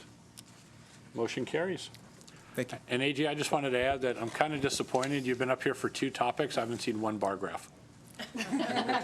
You got one more chance, man. Renee was amazed I didn't have a presentation.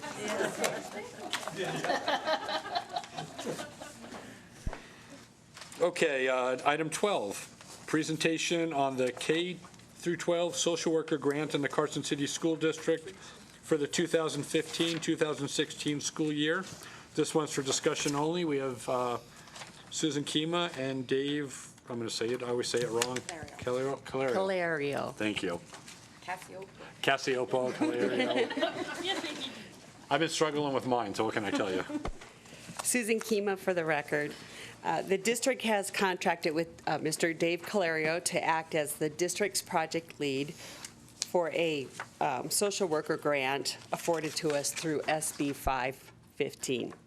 Mr. Calerio holds a master's degree and is a licensed independent social worker who has been in the mental health and social work field over 30 years. His passion and interests are assisting at-risk, oppressed, or vulnerable individuals, groups, families, and communities statewide to improve their quality of life. Mr. Calerio has been able to develop, implement, administer, and monitor programming while working in 3 administrative offices: the Division of Health Care, Financing, and Policy, the Division of Mental Health and Developmental Services, and the Division of Public and Behavior Health. Mr. Calerio retired in January of 2015. However, we are fortunate as a district that he's being able to put aside some of his retirement activities to lead this very important project for our youth for the district. At this time, I'm going to turn the podium and the microphone over to him, to Mr. Calerio, who will be introducing our guests and talking about our partnership and what we've been doing with the social worker grant. That's just right there. Going on the right, okay. Yes. Thank you very much, Mrs. Kima.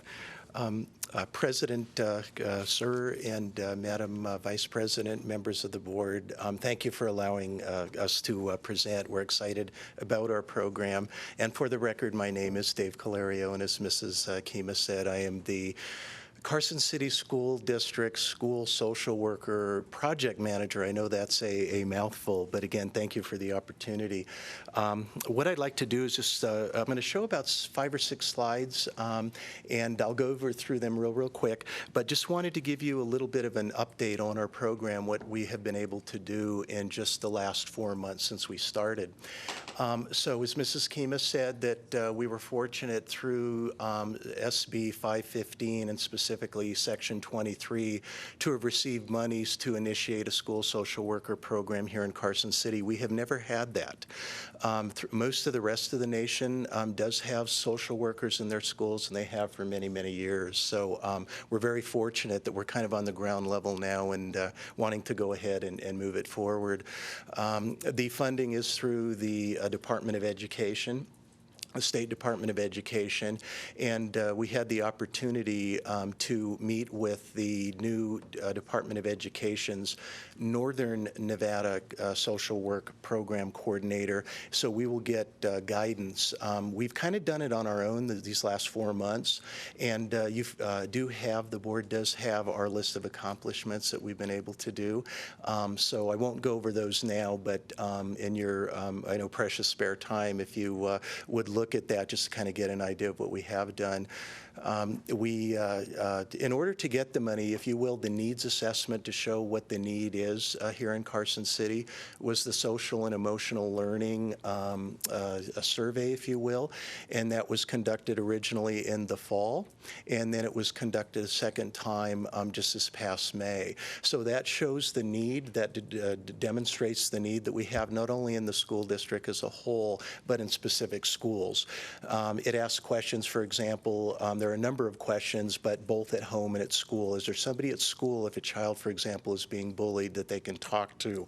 Or their home life, is somebody at home able to help them with their homework? Those kind of things. We also partner with the Ron Wood Family Resource Center here in Carson City. They are a very key partner, collaborative partner. They had a number of school social work interns that the grant does allow to serve. So we provide not only a wonderful internship opportunity, but also with the hope that if they have a good experience, that they will want to continue beyond their school program. All of our 10 elementary, middle, and high schools do have school social workers. The high school has 3 of them, and then the other schools each have 1. So we have a total of 12. We have 3 that are full-time and 9 that are part-time. And going into the next school year, we'll have a few additional full-time folks. We have those that have graduated that do want to work full-time, which is nice.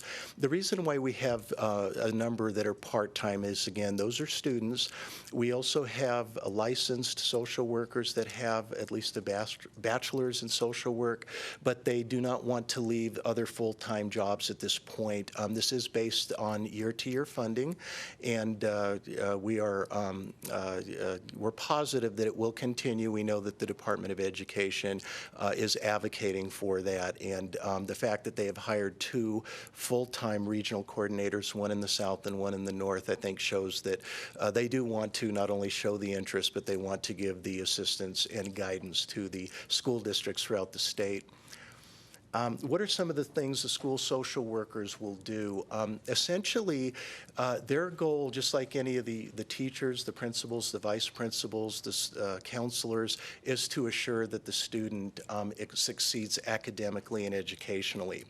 And how they do it is through what we have in the social work field. There are many interventions, if you will. We've chosen what we call the systems approach, where the child is at the middle, if you will, of a hub, and then the different spokes of the wheel. It would be family, it would be community resources, it would be the school internally, even to help out the teachers. It will be training and consultation and those type things, so that the child remains at the center and the school social worker helps with some of these resources. And then the last couple of slides, specifically what school social workers do, they will respond to classroom crises. That could either be being summoned to the classroom or to their office. In I guess the previous days, it would be the principal or the vice principal that would pretty much have to stop what he or she was doing, but the social workers now will be able to help that, particularly when a child is in crises. Conducting home visits is a key aspect of what a school social worker will do. So they will be out in the field quite a bit. Many of these children, as you might imagine, they have very stressful home lives. There could be alcohol and drug abuse. There could be domestic violence.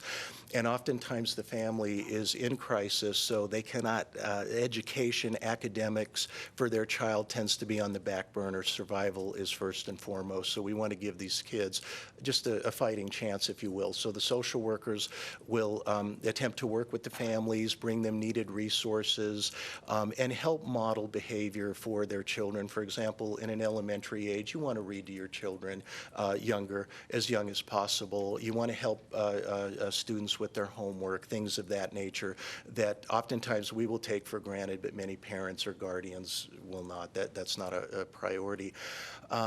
Being an advocate is a key thing, what they will do. They will, their interest is, and that's not to say that teachers and principals and all are not interested, but the social worker is their advocate. They will make sure, they will check on them and make sure with their family and with the community resources that they need. And they will also help case manage. If a child has more intense needs and the involvement appears to be for a longer period of time, they will formally put them on a caseload, if you will, and they will be given priority to work through some of the issues. We also want to make sure that we integrate our school social workers on various committees. For example, a couple, and that could be either in their individual schools or that could be district-wide. One example is Mrs. Kima has, in preparation for the Infinite Campus, a matrix that will address student discipline and behavior problems. And we had probably about 3/4 of our social workers at Mrs. Kima's committee to put together a plan on how to address that. Dr. Ricky Medina, on a second committee, oversees a student attendance and truancy committee. So we have a number of school social workers on that to help where we can. So we'll try to have them also give key input and be involved that way. The last couple of slides, working with students who have emotional or behavioral issues, and that gets back to the social and emotional learning. So school social workers will be able to help not only students but families, for example, on maybe ways to handle crises, that there are better ways than others to do that. For children to, at a young age, show empathy to, for example, in the feelings of others, and that could lead to addressing bullying and some other issues. Different problem-solving skills. These are part of social and emotional learning. The Department of Education, through their regional coordinators that will work with all the districts, will be providing a week-long training. It'll either be in August or September, and they will go through a lot of these areas and how school social workers will be able to help. So again, we kind of, these last 4 months, we've kind of taken the bull by the horns ourselves, but we will now get some guidance and go towards the social and emotional learning model, because that's what the grant is predicated upon. Working with parents, as I mentioned, struggling to provide a stable home environment is going to be a key component. So school social workers will work with parents as much as they will with students. Refer children with problems and their parents to specialists or outside agencies. That could even include internally with the Ron Wood Family Resource Center. Prior to school social workers, they would get referrals for involvement, and they would assist schools. Many of the school social workers that went through or are going through the student intern program are running classes or teaching parent education classes, which I think is going to be a key. A lot of, I think, with this is education is going to be crucial. So what I would like to do is we have brought 3 of our school social workers here, 1 at each level, high school, middle school, and elementary, and I've asked them to provide not more than a couple of minutes to each, that they might provide a success story that they can share with you. Again, we've only been doing this now just for a few months, but I just appreciate your allowance of them to do that. The first one I'd like to introduce is Mr. Alan Hickson. Alan is a school social worker at Carson High School, and again, Carson High School is the only school that has more than one. So Alan, if you would come up and let them know who you are and what school you're at for the record. Thank you. For the record, I'm Alan Hickson. I'm a licensed master social worker at Carson High School. So here's a case example. A senior was referred by his counselor for crisis management, and during the initial assessment, he appeared with a severe level of stress and agitation. To avoid feeling overwhelmed, we had created sort of a list of primary stress factors, which included the number 1 being imminent homelessness. Upon graduation, he would be removed from his current residency. And in addition to that, he had a desire for a job, to pursue higher education, such as community college, and right around the corner were finals. Our primary goal was to assist the student by alleviating some of these stress factors that a youth should not be so concerned or bogged down with, which would allow him to focus on studying for finals and, well, passing each class. By collaborating with different faculty members and outside agencies, it enabled us to overcome the crisis while actually demonstrating the level of support in the community and in the school. He had a teacher who has excellent rapport with the student, which was great because it really made it easy for open, effective, and quick communication. We developed a study plan where the student was able to actually meet with a member at Ron Wood Family Resource Center, and her name is Tamara Pierce. She was able to obtain a copy of the original birth certificate, a Nevada ID, update the resume, and also assist in a job search. In addition to this, his counselor and Peggy Sweetland were able to start the process for completing and submitting FAFSA. In working with each contact, we had developed different housing resources, and actually the student was able to relocate prior to graduating, so not having to really worry about getting booted out of the house. And that would be it. Thank you very much.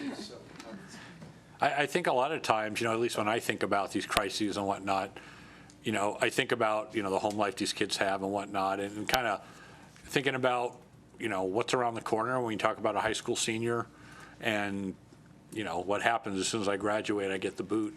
I didn't really give that a lot of thought, but that's got to be a serious concern for a lot of kids, so. In this particular case, he was an unaccompanied youth, and so the whole parent contact and such is kind of an absent role, if you will, and proved to be a kind of a difficult, at first scary case, if you will. Well, thank you. Thank you very much. Thank you. Our second school social worker is Tori Smith, and she represents the middle school, Eagle Valley Middle School.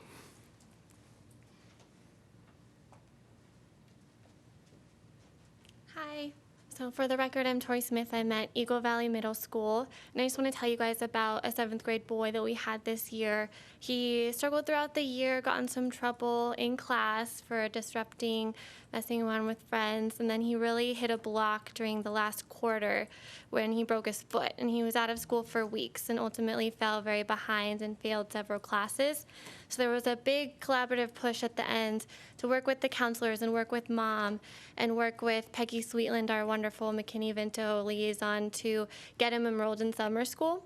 Mom is struggling to stay sober, doesn't have transportation, isn't working, and didn't have the funds to pay for summer school. So Peggy was able to cover some of that, and then I was able to move to work with the amazing teachers and administrators at Carson Middle to be there every day with him during summer school and work with all their students, all the middle school students, on daily goal setting, progress tracking. He actually finished his math class in 2 days. So I looked at him and I said, "What does this tell me?" And he said, "It tells you and me that I need to stop messing around with my friends in class because I know this stuff." And the next class he had to take was English, and the first assignment he had was to write an essay on a profound experience, and he wrote about being in summer school and how he realized that he could have been on his camping trip in Oregon with his family, he could have been having a normal summer with his friends, but he was there. And he finished that class in 4 days. So the success in the long run with the family is still a work in progress. I'm going to continue to work with Mom on finding a job and just creating a more stable environment at home. But to me, the real success in the story was how working within the school, within my own school, and between schools and in the community with people like Peggy Sweetland and her great donors really enabled him to be able to go to summer school and get caught up and experience this realization about some of his study habits and how he wants to change them. So now he's in a position where he's in much better shape for next year. He's going to be able to take an elective. He actually wants to be a CLS peer tutor. So I'm really excited to see where he goes. Thank you. Thank you very much. Thank you, Tori. And our third person is actually, her name is Lisa Yacetis, and she is with the Ron Wood Family Resource Center. She is going to share a success story from one of our elementary school social workers who could not be here tonight. So Lisa will go ahead and share that one.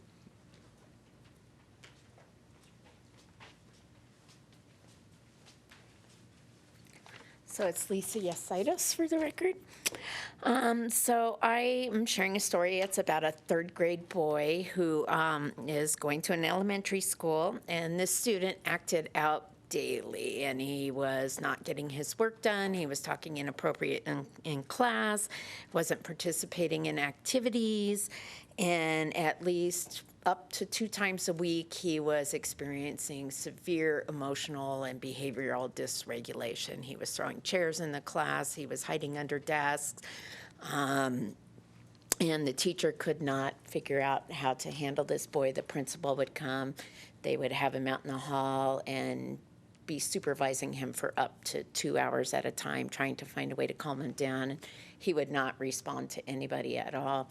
And it could take up to 2 hours to either get him back into the class, or they'd end up calling his parents to come and pick him up and take him home. And so, Nicole contacted me after she was unsuccessful at trying to find a way to get through to him. And so we sat down, I went to the school, and we talked about what we could do with him.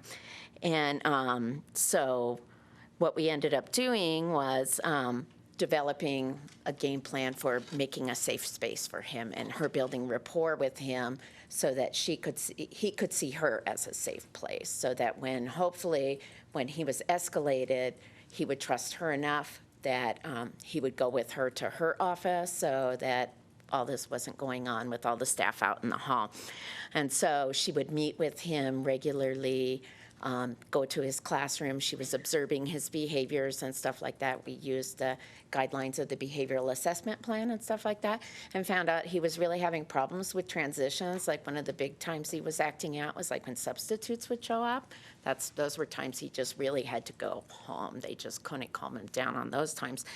And so she talked to the teacher, explained what was going on, and when the teacher started noticing that he was getting ready, acting up, or that he was starting to withdraw and stuff like that, she would contact Nicole. Nicole would come and get him and take him to her office, and he would finish his work there. And then it got to a point where he was able to start, she would work with him on emotional regulation and behavioral choices. We use the TAF circle, thoughts, actions, feelings, and feeling good about yourself to make positive decisions. And he started being able to identify that himself and say, hey, I need to be able to go see the social worker. And then by the end of the school year, she says he started asking to have lunch in her office. And he was getting all caught up on all his work he was behind on. And so he was able to bring his grades up. But since the time we started this plan and enacted it, he never once reached that point of having to withdraw and explode, throwing chairs again. And so it was a real, real success. They never had to send him home from school again. And that was over a period of, about 5 weeks. So.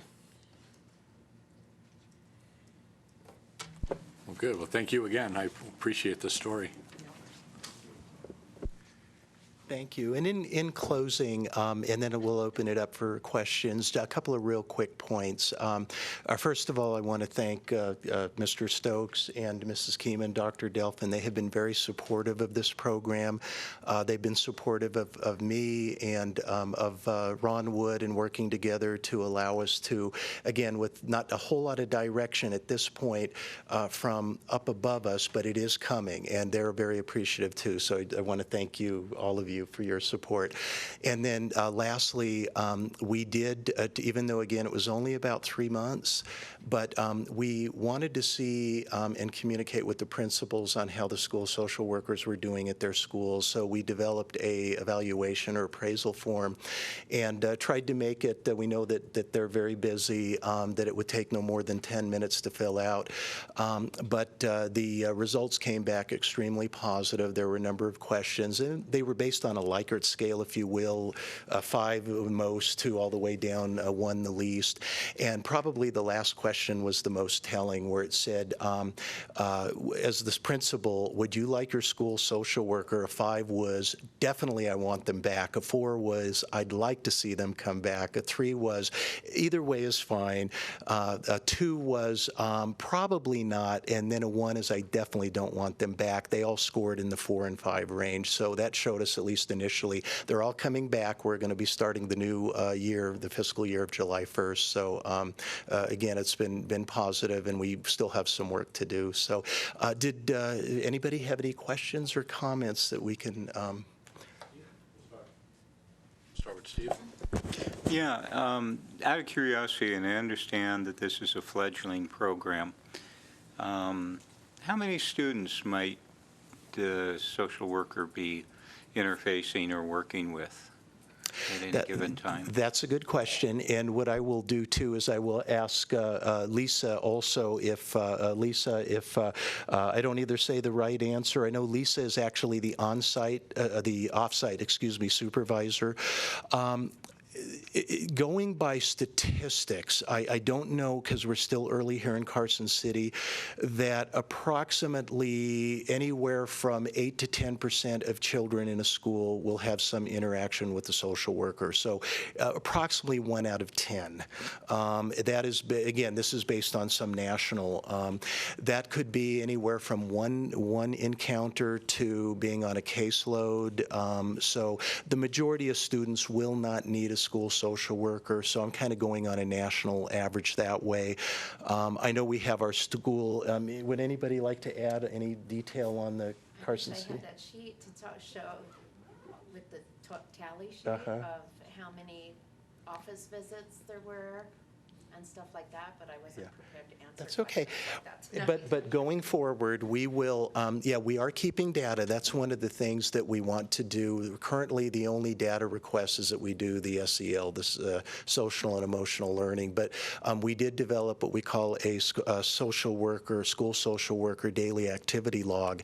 And Lisa is overseeing that. And basically, what each day the school social worker will code interactions they have. It could be a phone, it could be a home visit, it could be an interaction helping a teacher. Mr. Reynolds, that's a very good question, and I think that going forward we will be reporting that data to the school district, and then they can bring it forth to you all. School districts, obviously, for example, in the United States that are more inner city will have a much higher rate at that. So the information I'm giving is generally speaking, because I recall reading something about it. So, you're welcome.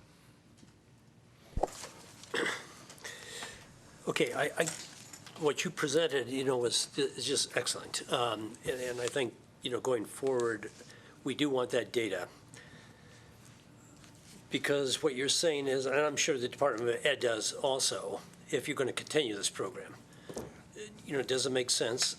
And for example, in the elementary schools, does the social worker actually replace an elementary school counselor? And these are questions with this data, because when you talk about, kids that are acting out is one thing that's disruptive to a teacher and an entire class that are there to learn. To the kid that comes to school that his father's just been arrested before he walked out of the house and is taken to jail, and how do you deal with that trauma for that, for that kid? And then the thing with the academic success, and I'd be interested, I think all of us would, through this work, this is tough work, that there is, data to show that there is that academic success. So if this program is continued, it is not a one and done, but it's a tremendous value to the social, emotional, and learning of everyone, not including, I'm talking about everyone. Maybe 1 in 10 would actually have direct contact with a counselor, but the rest of the kids understand what's going on. And I think that has a, tremendous value. So I for one just look forward, hopefully in the first 3 months, we should have some data next year, or in the next school year, like September, October, November, see the number, the types, like you've got, and what was the outcomes? Mm-hmm. And thank you. We would be happy to share that information as we gather it. Again, and your point is well taken about the social and emotional needs for all children. One of the things that is that we work with the Department of Education. They have what they call the tier system 1, 2, and 3. For example, a tier 3 would be for those that it might be an interaction for a whole classroom or a whole school. That could be a policy. It could be a training. All the way at the top of the pyramid, that might be 3 to 5 children getting a very specific service, and then the middle, tier 2, would be maybe 10 to 15. But what you're speaking of definitely is in the tier system, that it would reach all of them exactly. Yeah, and we will be happy as that data comes forth to share it with you. We will also, with the help of the Department of Education, be developing outcome measures so that we could truly show that what we're doing successes, students either less episodes of acting out in class, better grades, less frequent outburst, family, less frequent contact, maybe even with law enforcement, those sort of things. So we obviously won't do it overnight, but we will be striving to do that and working with the Department of Education. So, just one comment to the your three presenters. That was, I was just amazed at what, just those examples. If that is just a small portion of what's to come, then stick around. Don't go anywhere. Thank you. Thank you very much. Anything else? What happened? We got rid of the elementary counselors. It was really hard on Ron and I. We struggled with that one really hard. But what would happen to these kids if we didn't have these social workers? I mean, it scares me to hear these stories and think how many kids before this have fallen through the cracks. And I can't thank you guys enough for your work. It's just amazing the lives that you've probably saved and helped. On the regards to the data, it'd be really important, and we do have the legislature in Carson City, so I would really hope that when this comes up for funding, that maybe you can come down there and talk directly to our legislators and let them know what you're doing and how it's affecting people, and that it has to keep continuing. Can I make one comment? Sure. I mean, I just want to comment on what you're saying there, because what's what's established right now is requests for involvements. Have you heard of those in the school district? All the schools have what's called requests for involvements, and like principals, teachers, staff can fill those out when they're concerned about their students, and those get sent to the Ron Wood Center. And whether it's truancy, whether it's this, whether it's emotional issues, grief, loss, peer relationships, family relationships, dysfunction, depending on what they are, they go to somebody else at the center. But if it's anything the kids need counseling for, families need that resource for, they get sent over to me. The issue is I can call those people, I can call those people, I can call those people, and that's not going to get them in the center. Even all the other things is not going to get them to come down to the center. We can send them our information, we can call, leave messages, but having them in the schools with all these resources and being able to go into the homes is the real benefit, because they have everything that we can do, and they can do it and do that all. And that's what I love about this program. Just a comment, because when you mentioned about 1 in 10 students would have contact. Joe and I were just talking and realizing that's 50 to 60 kids per elementary school, 120 at Carson Middle School. So I'm concerned that that's quite a caseload already. So that may be something to keep track of. And then just as I'm sure it's taken into account when you do the survey, but I have 2 middle school boys, and they had a grand time taking the survey, and I don't think they took it seriously because some of the things they were telling me that they wrote. So I'm sure you wrap, but I was like, why would you say that? And they were going for jokes, and I'm sure there's ways to balance, account for middle school kids being middle school kids. But I was like, oh, I hope they don't take some of that too seriously. Yeah, exactly. And again, thank you for your comments. The percentage again was the variable of 8 to 10. Again, that because I too I will. This has prompted me to really look at some of those things. And you're right, even though it may not appear to be a high number, when you start putting all the totals together, and there's other variables too. That, for example, like we were talking about the McKinney-Vento program that you all know about, children that are displaced in shelters, those type of things.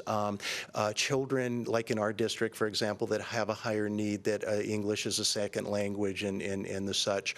So we will go beyond that. And again, I think the nice thing, once we get the state department with the social and emotional learning, that is intended to touch all students. So the figure that I quoted may have been children on a caseload, a very specific caseload, because those are high-end users mothers, if you will. These are kids that need a lot of service. So we will assure you that we will touch all the kids, but those that really have the needs, particularly their families, will be placed on caseloads and be given the attention that they need.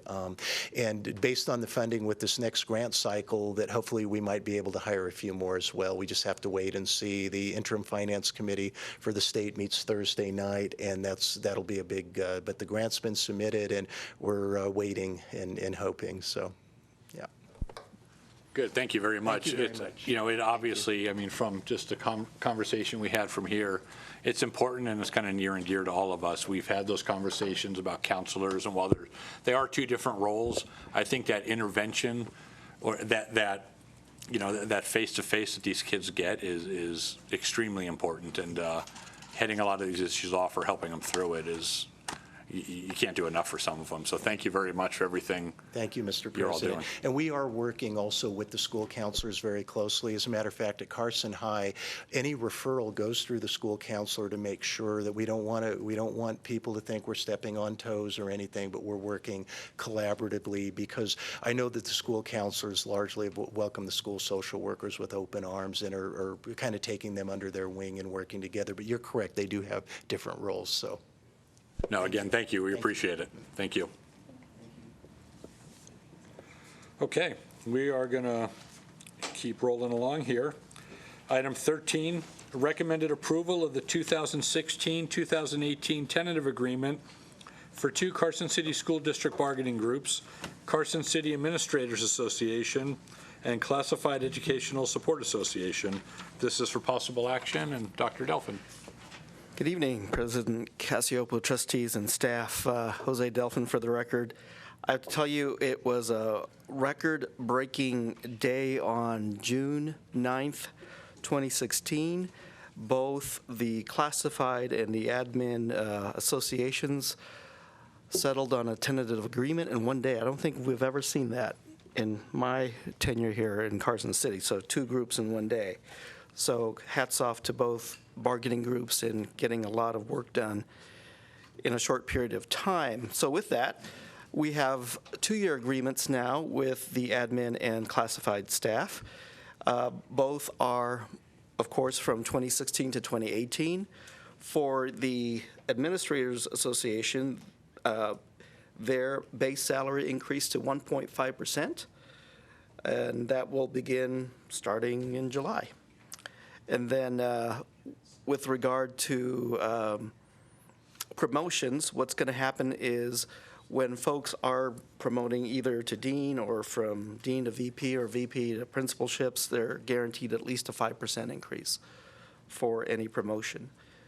And we added the Assistant Director of Student Support Services in there. That's the assistant to Director Albertson.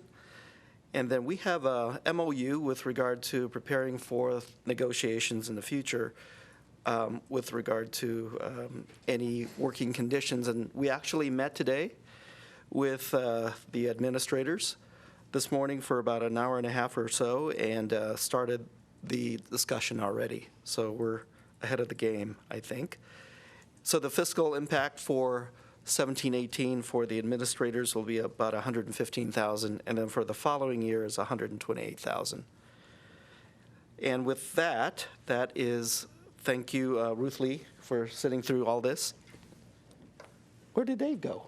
He left me. What? He was dog by herself. The dog by herself. And you stayed the whole night? I did. Okay. It was best for his emotional well-being.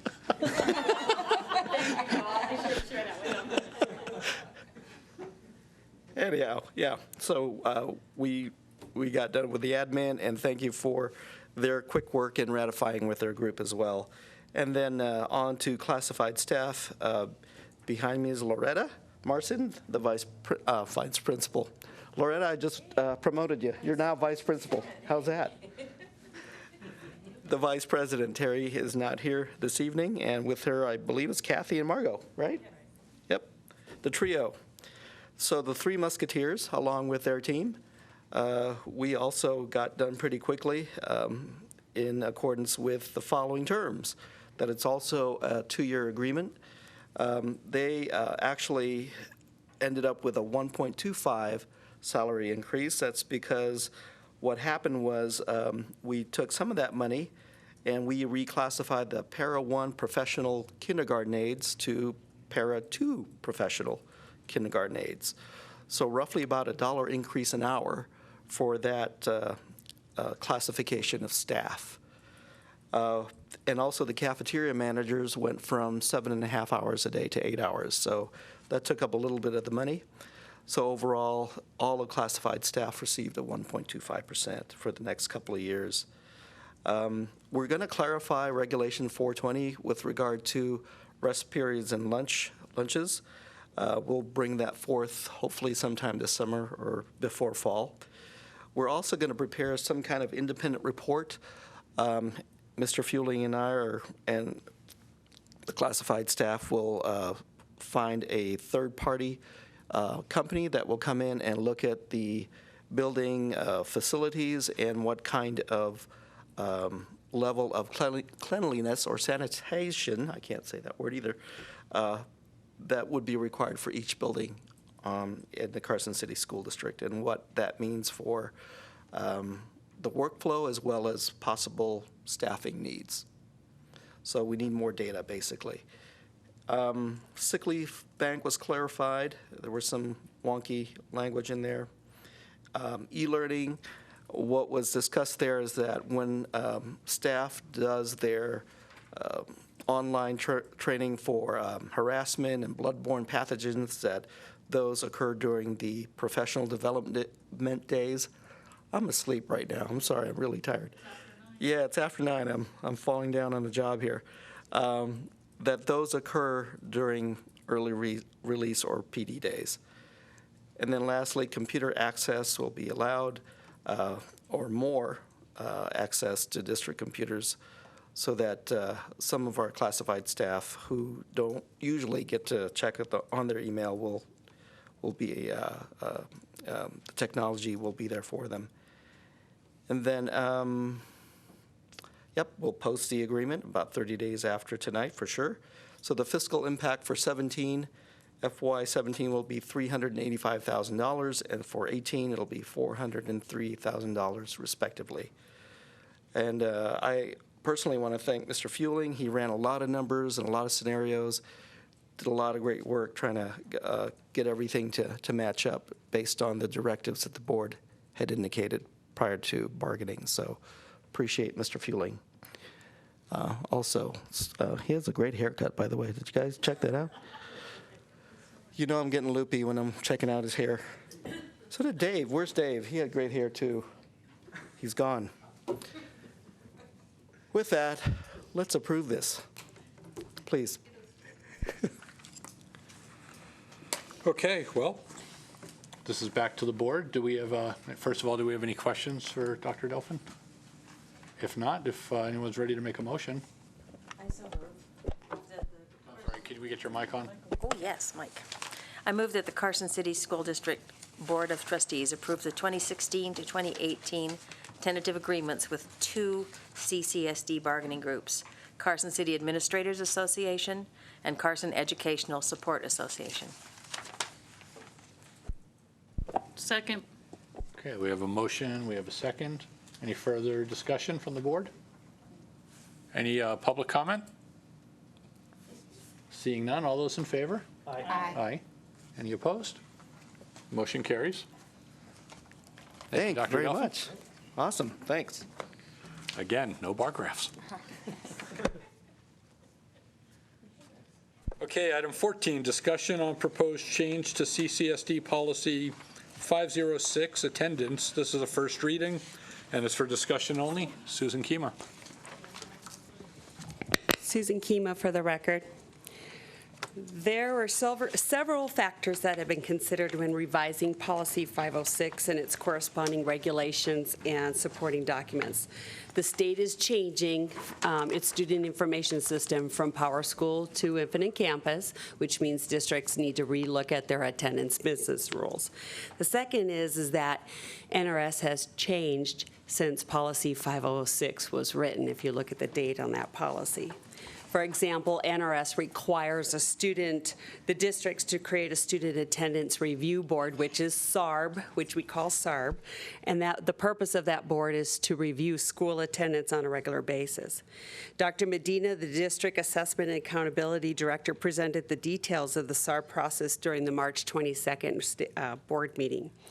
He worked with a team of folks who not only developed the SARB process, but provided the voice to the policies and the regulations that you're going to see in the next several agenda items. And I'd like to take a moment. I know that they probably were recognized in March, but you need to know that the team of people that were around the table that were working through the details of the SARB, but all the details regarding the additional details regarding attendance. You had board representation there, Mr. Steve Reynolds, which we'd like to thank. We had site and district site administrators and teachers. Tony Kaiser from the Washoe Tribe, he's the truancy officer. We had the student resource officers there, juvenile probation, the district attorney's office, the Department of Child and Family Services, Ron Wood Family Resource Center, school-based health center folks. The community counseling center was representative, and as Mr. Calario pointed out in our last agenda item, school social workers were involved towards the end there. The revision to the policy 506 reflects the values of our strategic plan, Empower Carson City 2017, and the intent of current Nevada law. So with that, at this time, I open for questions. Any questions from the board? Go ahead, Laurel. As far as the policy goes, at first I thought that items 2 and 3 were the same. I had to read them a few times to figure out that one is talking about partnering with families and the other is working with students. So I guess they don't, I was like, maybe they need to be combined. But I'm guessing we would do the, we could keep them separated because contact the families and contact the students. And then I'm not sure how it goes with it, the student attendance manual. Do we want to talk about that or now? Or is the attendance manual is really our working document within the district, and as the state makes changes, that'll be changes will still occur with that manual, but it'll be hyperlinked to the policy and to the regs so that when you click on it, you have the most up-to-date information. First of all, my concern is as a parent, I'm not going to read this whole thing. I think it's overwhelming. And then when I do, because I read it all because I'm not just a parent, a couple of the things that concerned me were that the student must ask for assignments on the day that they miss, or the first day they return home, or on the day they miss school if they leave early or leave late. And that concerns me for our kids that have multiple classes, because orthodontics only get done during noon because that's the only time they will put braces on or take them off. So they can go to school in the morning and then they miss it. But if they come back to school afterwards, how are they going to get their class? How are they going to go back to those classes that they missed that they've already transferred from? And I know that they could, but a lot of kids ride the bus and they're absolutely worried about missing the bus. So I hope that there's enough flexibility in there for kids to be able to do it. And then at the same time, I worry about it has to be on the day they come back, because sometimes the kids come back to school and there's a sub and the sub doesn't know what to give them. And then when they ask again, then the teacher's not there because the teacher's gone to training. And sometimes making up work is a kid can try as hard as they can, and it takes a little longer to get everything matched up. So those are a couple of the concerns I have with that. And then I guess because if this is on the website, as a parent, I definitely wouldn't go through and read this. So can we come up with something smaller, more easily digestible that a parent could understand, like a one-page flyer or something? Well, and this information too will be translated into schools' peaches and things like that. And as far as this, it was meant to have a table of contents, so you could go right to maybe the part that you need. But mainly, this is going to be used for teachers, for training, and for the office staff for training, and can be used as a reference guide for the parents. And as far as those, there is a provisions in here. If a student comes back and a teacher's not there, what to do, what the sub should do, what a student, what's in the rights of the student, because if a sub's there, the student can't maybe get the homework, you know. And the sub is supposed to record it, but they're subs, they might not record it. Yeah. And it's representing some of the things that we are currently already doing in our school, this document. But there is still probably going to be some changes because the state hasn't, as far as the document, the student attendance manual, but we need this to be ready and approved by the board for our July 25th IC training, because that's when we're going to first roll it out with the changes. Sue, whether it's on this topic or the next one's most appropriate, but I know you did it last time, but maybe give us a quick refresher on this 90% rule and what counts towards that, what doesn't count towards it, because I know, and I've had this conversation with Mr. Stokes a little bit in a differing, related, I guess. I mean, we have a lot of kids, not a lot, but we have some kids, and my daughter will be one of them, where she misses a certain amount of school. I don't think it exceeds this, but it probably gets pretty close because of competitive sports that she does unrelated to a school team.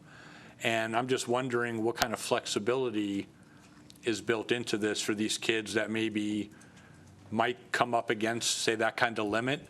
And if they're good students to begin with, say A students, how is this going to affect their grade, and how is this going to affect their ability to promote to the next grade? Let's say they missed a 90%, but for some reason they fall at 88, 89%.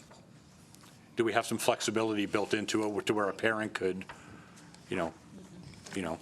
Well, you can't buy back days. That's the one piece of this. If it's it's 10 days.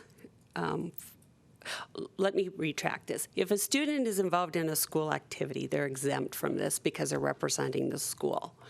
They do need to make up the work because we want them to keep up their grade. And if a student is missing and they are making up the work, then this actually allows more flexibility than the laundry list of acceptable or unacceptable absences that families must check out to make sure that it's excused. Items like a dentist, orthodontics, or medical, they're exempt. You bring in the doctor's note, especially. That's going to be very, very helpful to the process. If a student isn't making up the work, they're not passing. But if a student is really pushing the limit of the days and they're making up the work and they're passing, we're in a different conversation with that family. And that's where I'm going with it, is I'm with you. The kids, if they're going to miss it, the work needs to be made up. And we try as a family to be proactive in that on certain things where we know they're going to miss, I'll impress upon my kids, go and talk to your teachers ahead of time before you leave. But a lot of times that work isn't ready to be given to the students yet. So it becomes, even though you're proactive, you have to do it retroactive. But that's what I'm wondering is, as long as the families are being proactive, the work's being made up, the kid is, receiving grades that are, that show they're working hard, there's some flexibility for those kids. Yes. Okay. Yes. I'm going to say it again. I think that's one of the things we really need to educate the parents about is getting the doctor's note to go with it, because a lot of times you take your kid to the doctor, you get them their antibiotics, you wait the 24 hours before you can send them back to school, but you don't always remember that note. And you can write that as a parent, but then there's a limit to how many times you can excuse them as a parent. So I think we need to educate the parents on that. And then, I don't know, 10 days gets a little, if you get a case of the strep and flu, that you can come up on that really, a couple good illnesses. So let me put it in perspective now with what's going on. So when you look at NRS 392.1 22. That indicates that the Board of Trustees will decide the minimum, decide the amount of attendance. The reason why 90% was picked is that is what our federal and state reporting accountability has generally gone to. That's number one. Number two, the districts around us all have 90%. Number three, when we look, it's most important, I think, it's best practices as far as the amount of time. In a 180-day school year, the student must be present 162 days. Currently, if you look on the exclusion policy in the next agenda item, you will see that students can't miss more than 20 absences or they fail. Period. End of story. This actually ends up to being 18, so we're really close to what it was. We were following that. We hadn't set a specific percentage, and we were flexible within all of that anyway. So we're really not going to be, just because we say 90%, we're not too far away from what we've been practicing all along. Now we're just making it more clear to the public. Yes, there'll be parent training, lots of training for the office just to make sure they understand the processes. This also mirrors the work of Washoe County as we're trying to unify processes with our neighbors for families who do transfer into our district, as well as I know that the state has thinking about making sure that we unify the state attendance codes, especially for auditing purposes when we're tracking students. So when the auditors are out and about, they're all looking at the same types of data that districts provide. So that's where some of this is coming from. And as far as the circumstance absences, you asked me to define it. Those are absences that are not within the student's control. If there's a funeral, if let's say the student has emergency or personal business, those do not count against the 90% attendance. They do not count against them. And as far as the medical, they also do not count against the 90% attendance requirement. If you've got mono and it takes you, I mean, you're just knocking them out in one full swoop, there's some accounting for that. It's more like you have a pool of absences that you can use, and it's the parents' right to be able to, and the students' right to be able to use those absences, rather than, if you look on the old documents and everything that's crossed out, you have to fit within that laundry list. And if you don't, then we find parents are making things up just to fit within that laundry list. And this isn't that requiring that. Out of curiosity, on page 22, how come out of school suspension doesn't count towards that? It says under the, it looks like the definitions part, but SUS, out of school suspension, these absences do not count against the 90% attendance requirement. Because the school is requesting that this child be gone. And I realize there's other repercussions from that, but, you know, I was, okay.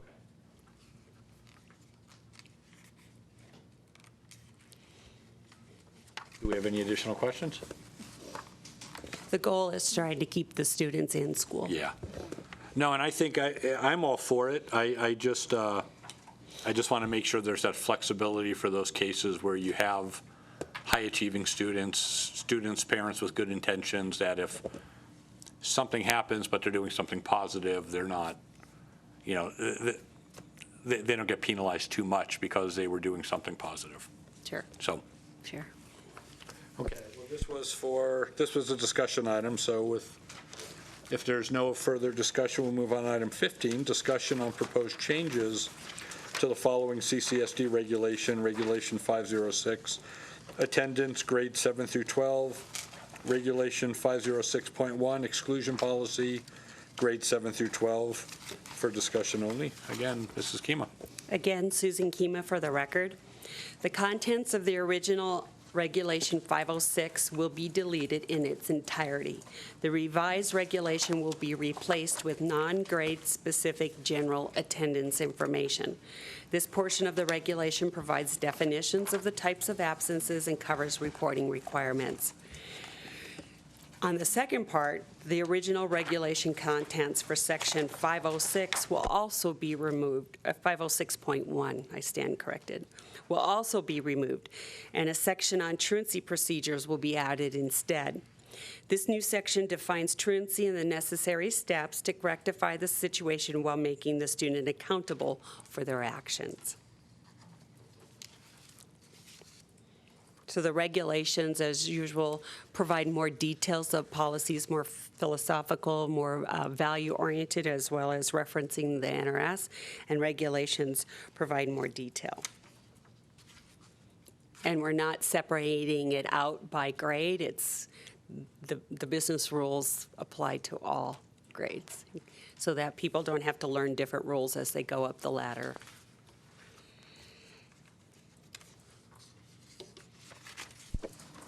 Any Good. questions? Thank you. Do we have any questions? No? Seeing none, thank you. We appreciate it. We'll move on to item 16. Discussion to eliminate CCSD Policy 507, late arrival and early dismissal. First reading for discussion only. Hello, Mrs. Kima. All right. Mrs. Kima, or Susan Kima again for the record. Details of Policy 507, late arrival and early dismissal, have been written into the Carson City School District Student Attendance Manual, making it unnecessary to have a separate policy on this topic. Therefore, I'm asking you or requesting that you support the elimination of Policy 507. Do we have any board discussion on this? Seeing none, thank you again. We'll move on to item 17. Discussion to eliminate the following CCSD regulations. Regulation 506.2, attendance grades K through 8. Regulation 507, late arrival and early dismissal. This is again for discussion only. Mrs. Kima. Susan Kima again for the record. Details of Regulation 506.2, attendance grades K-8, and Regulation 507, late arrival and early dismissal, have been written into the Carson City School District Student Attendance Manual, making it unnecessary to have a separate policy on a regulation on this topic. Therefore, I'm asking you to eliminate Regulation 506.2 and 507. Okay. Again, any board discussion? No, thank you. I like the idea of consolidating this into one policy. I mean, to Laurel's concern, you know, when parents are trying to find this stuff, at least it's going to be in one place now. That and I think the hyperlink for our staff and for, because sometimes staffs will get trained at a certain time, and then that's the manual that they use, and then, you know, others have moved on, but somehow someone didn't get the message, and this will help our communication plan regarding attendance with our staff and training to keep that, have that hyperlink, because then the manual will always be the updated one if they ever go to it. So the same with the parents. And I believe that a lot of the questions at the end of the manual were brought up by the committee itself. Those were good questions, too. Uh-huh. It was good work. You can see there's a lot of revision. Oh, and just the other thing we need to make sure we emphasize to the parents with the change is that they have to get their note in, isn't it within 3 days? That's the way it should be now. Yeah. Mm-hmm. But we'll put out, we'll do, we'll set up a communication campaign for the parents. Okay? Good. Thank you again. You knew there was going to be a big book when you start out with items with 28 statutory references.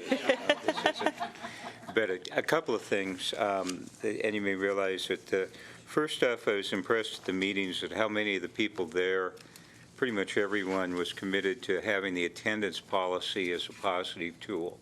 You know, how can we get more students involved with educate parents, families to be involved and make sure the student get there, rather than as a punishment. The other thing is a reminder that the officers in the schools are going to be very active in this. And it sounded like there was really a need for this because not every school was doing things exactly the same. And with the attendance part of Infinite Campus, this was going to be very important. Thank you. Good. Well, thank you.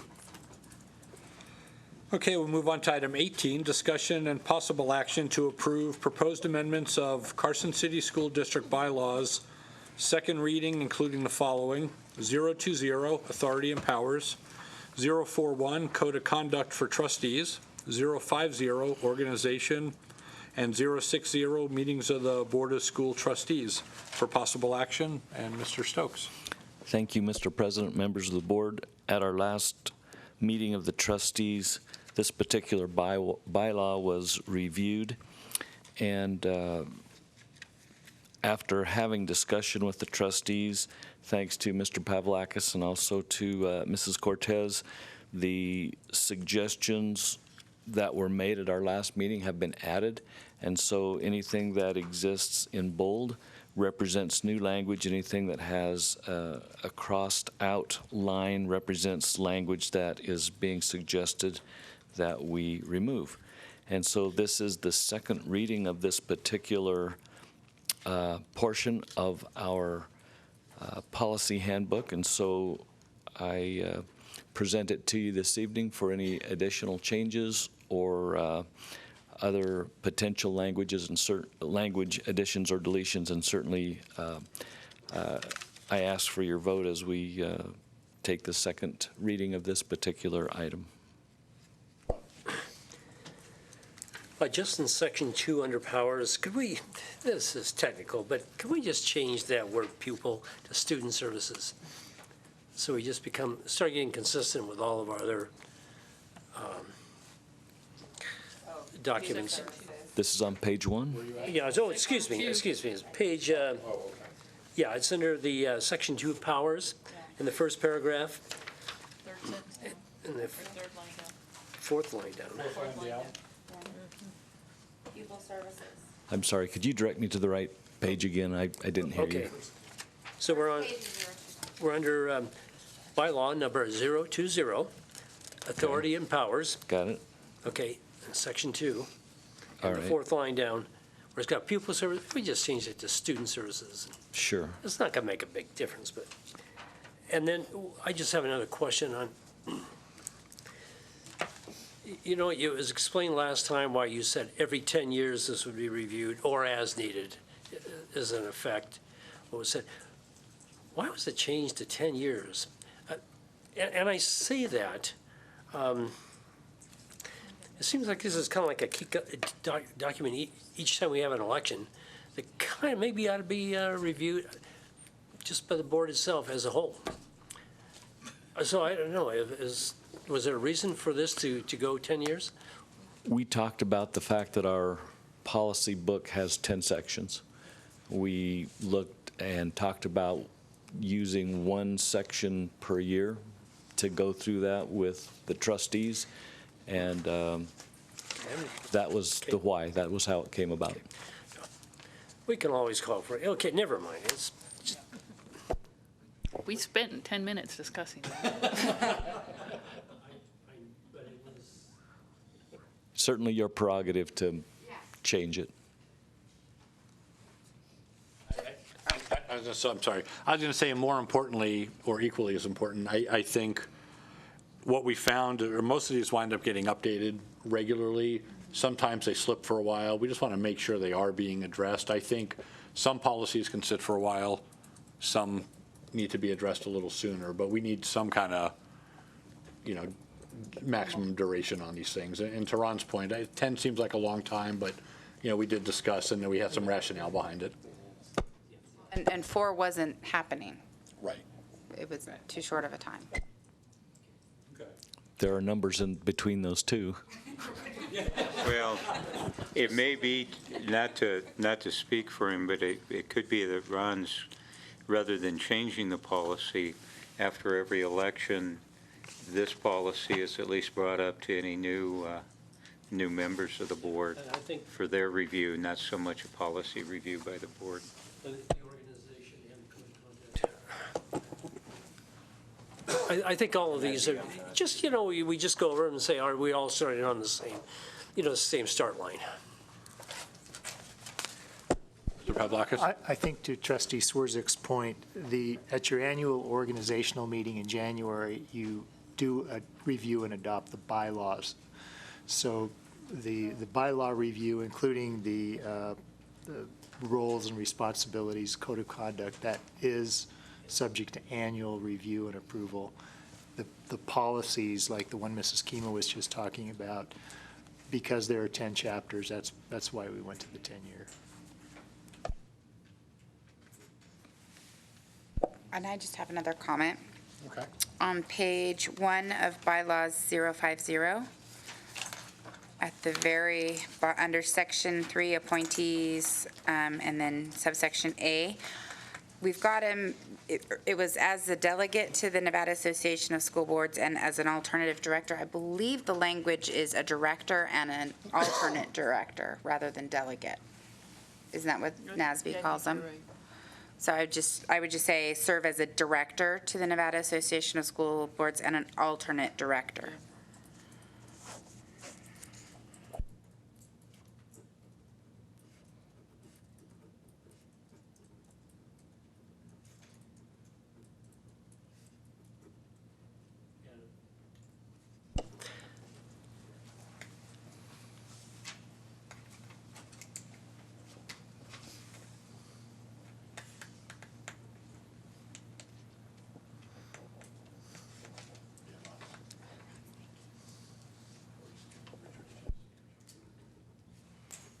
Okay, got it.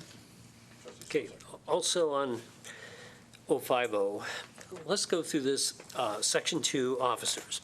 The organizational meeting shall be called to order by but he or she is not a past president until the new one is elected. So it should be just simply by the president, or in his or her absence, the vice president. I mean, we've got it right there, the vice president. Why do we have that past president in there? Because he or she will be president until replaced. Because that's in B. Shall serve for 1 year, and I think it should be or until their respective successors are elected. So if we just get rid of the term past? Does Yeah, that I work? think, why don't we just get rid of that past?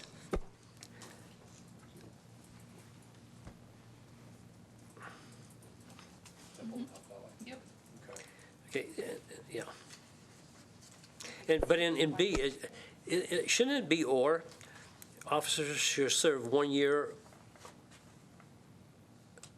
or until their respective, what does that end? And until that carries them into January. Right. Okay. Until the next election takes place. Oh, okay, all right, then we're cool. Okay.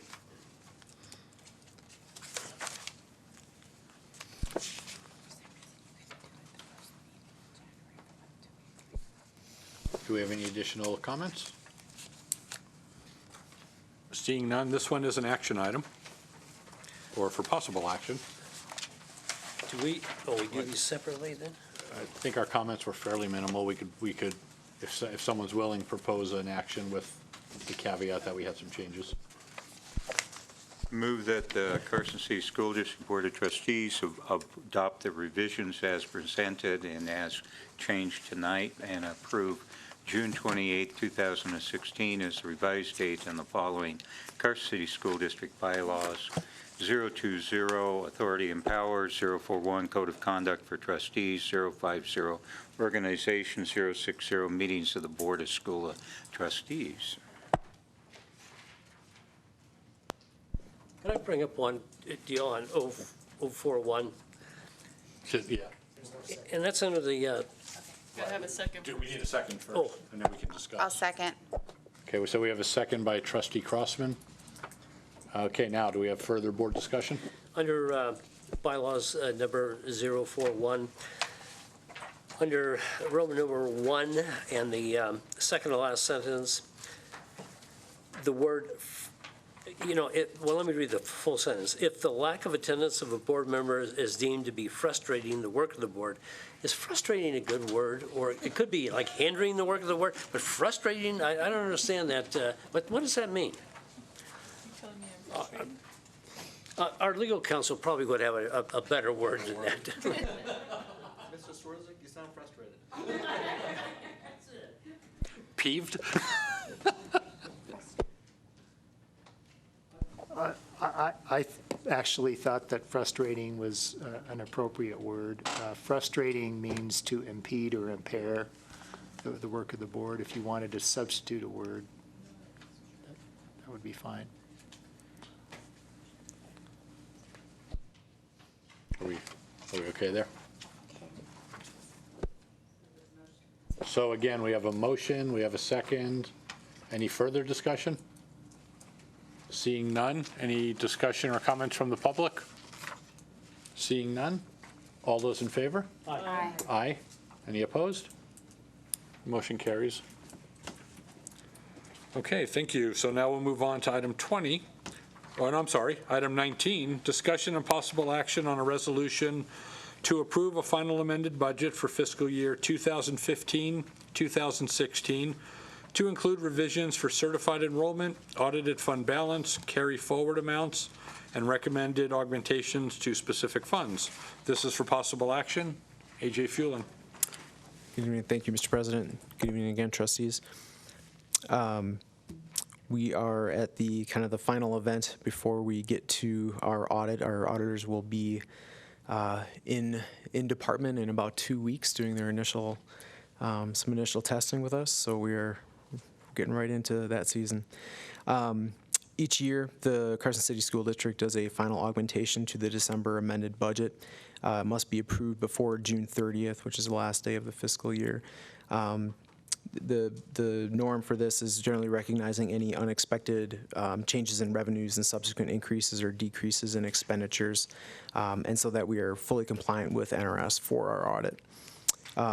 This augmentation, simpler than last year's, is necessary to make some adjustments to the transfers out of the general fund. The total transfer amount actually stays the same, so when you look at the bottom line impact of the general fund, it's zero. It doesn't change anything at all.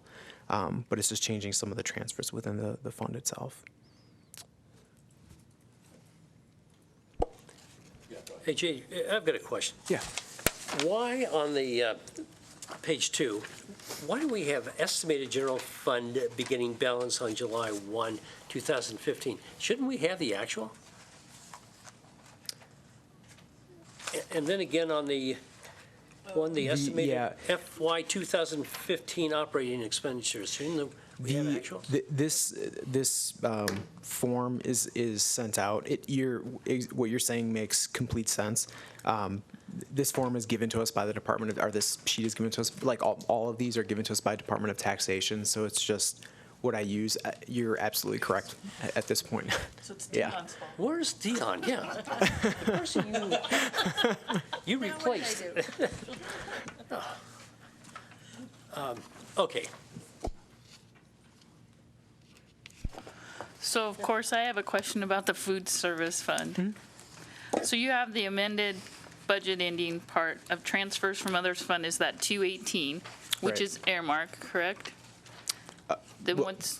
Right, yeah. Okay, right, yeah. so what is the 131? So one of the things I went over with our auditor is how to recognize this kind of, they're going to be cutting us a check, and potentially we're not, I don't think we're actually going to meet that guarantee. There's going to be some exceptions within there. And so what does that look like in the budget?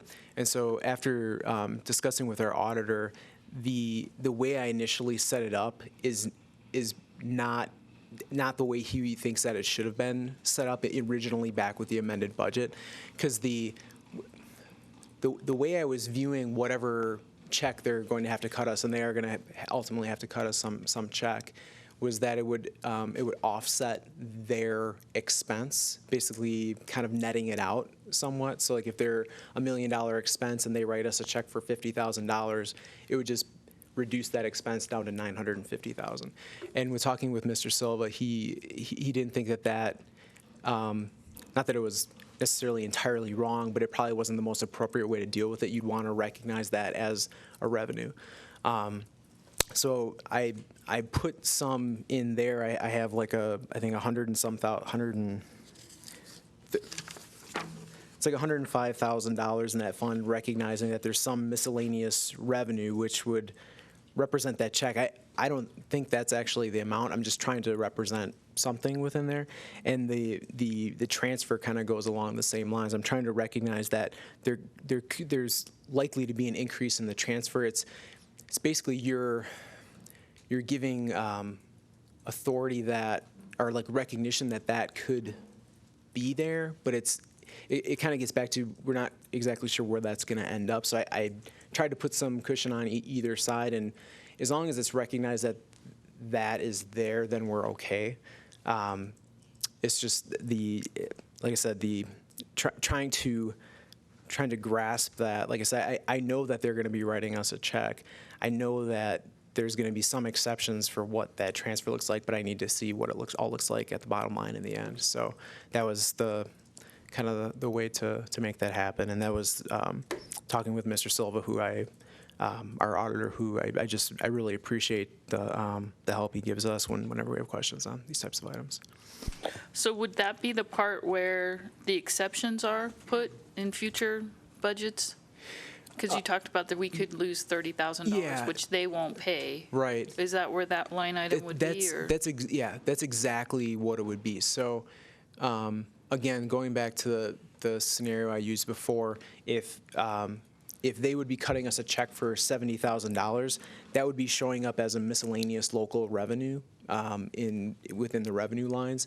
And then if there was $30,000 that we said, under the contract, the exceptions they have, that they're allowed $30,000 in exceptions, that would increase the transfer amount by $30,000. So that's exactly where it would show up.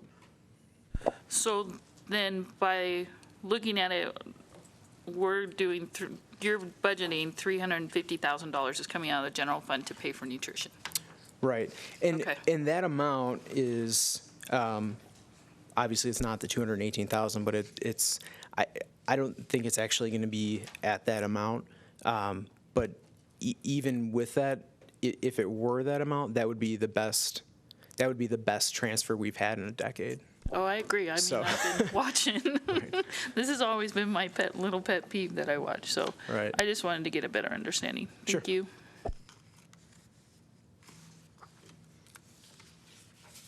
Okay. Any? Ready for a motion? No, I don't know. Yeah. Did you present everything you wanted to present? I'm done. Again, no bar graph?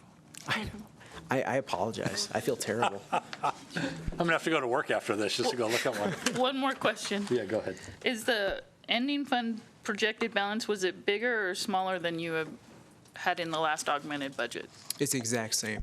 Yeah, has not changed at all. Okay, Ron, if you're ready to make a motion. I move that the Carson City School District Board of Trustees adopt the final amended budget for the fiscal year 2015-16 by approving the resolution and instructing the Director of Fiscal Services to file the documents as necessary to comply with NRS Chapter 354. Second. We have a motion. We have a second by Trustee Hart. Any further discussion from the board? Comments from the public? Seeing none. All those in favor? Aye. Aye. Any opposed? Motion carries. Thank you, AJ. Okay, so now we're going to move on to item 20, approval of the consent agenda. This is for possible action. I move that the Carson City School District Board of Trustees approve the consent agenda as submitted. Second. I will say second by, did you get second? Okay. Any board discussion? Comments from the public? Okay, all those in favor? Aye. Aye. Any opposed? Motion carries. Item 21, informational items for discussion only. No action will be taken on this. Any discussion here? Seeing none, we'll go to item 22, requests for future agenda topics. Yeah, I'd like to just request that Richard Stokes sent out a memo on the marijuana issue and question 2 this coming up, and I think that should be brought forward for board discussion. And in particular, a couple of issues when the youth or your students are involved. Is it addictive, and is it safe? And that's kind of opens up the entire question of the whole issue. So, but I think if we should bring it forward to see if the board wants to take a position on this issue. I would second that. You didn't have to, but okay. I know, but I did. Okay, is that clear, Mr. Stokes? Mr. President, members of the board, at a recent Nevada Association of School Superintendents meeting, Pat Hickey, who is a state school board member and who is actually an activist against this particular question, came and spoke quite eloquently. I could certainly try to set up either a pro and con speaker to this, if that would be helpful, or you could certainly just address the topic amongst yourselves and see how you felt. I mean, most of what Mr. Hickey would say, I think, was contained in the letters that each of you received. But it might be if there's some updated information, or Mr. Hickey himself would come to, what are the pros and cons of recreational marijuana? I'd be happy to contact him and ask him if he's available at our next meeting, or for our next meeting. Okay, no, I think that's fair. All right, any other future agenda topics? Not an agenda item, but just a reminder that I should have brought up earlier that Laurel reminded me of is we do have those NASB nomination forms. So if you guys can look those over and so we can get a couple in. August is the deadline, so we have a month, August 15th. But if you're like me, I'm going to tell you August 5th, so you're cramming. But if you need any help, let Richard know, or Delphin, you'll give us more information on the actual employees and stuff. So. Okay, good. Thank you, Stacy. Any more? If not, this meeting's adjourned. Thank you, everybody.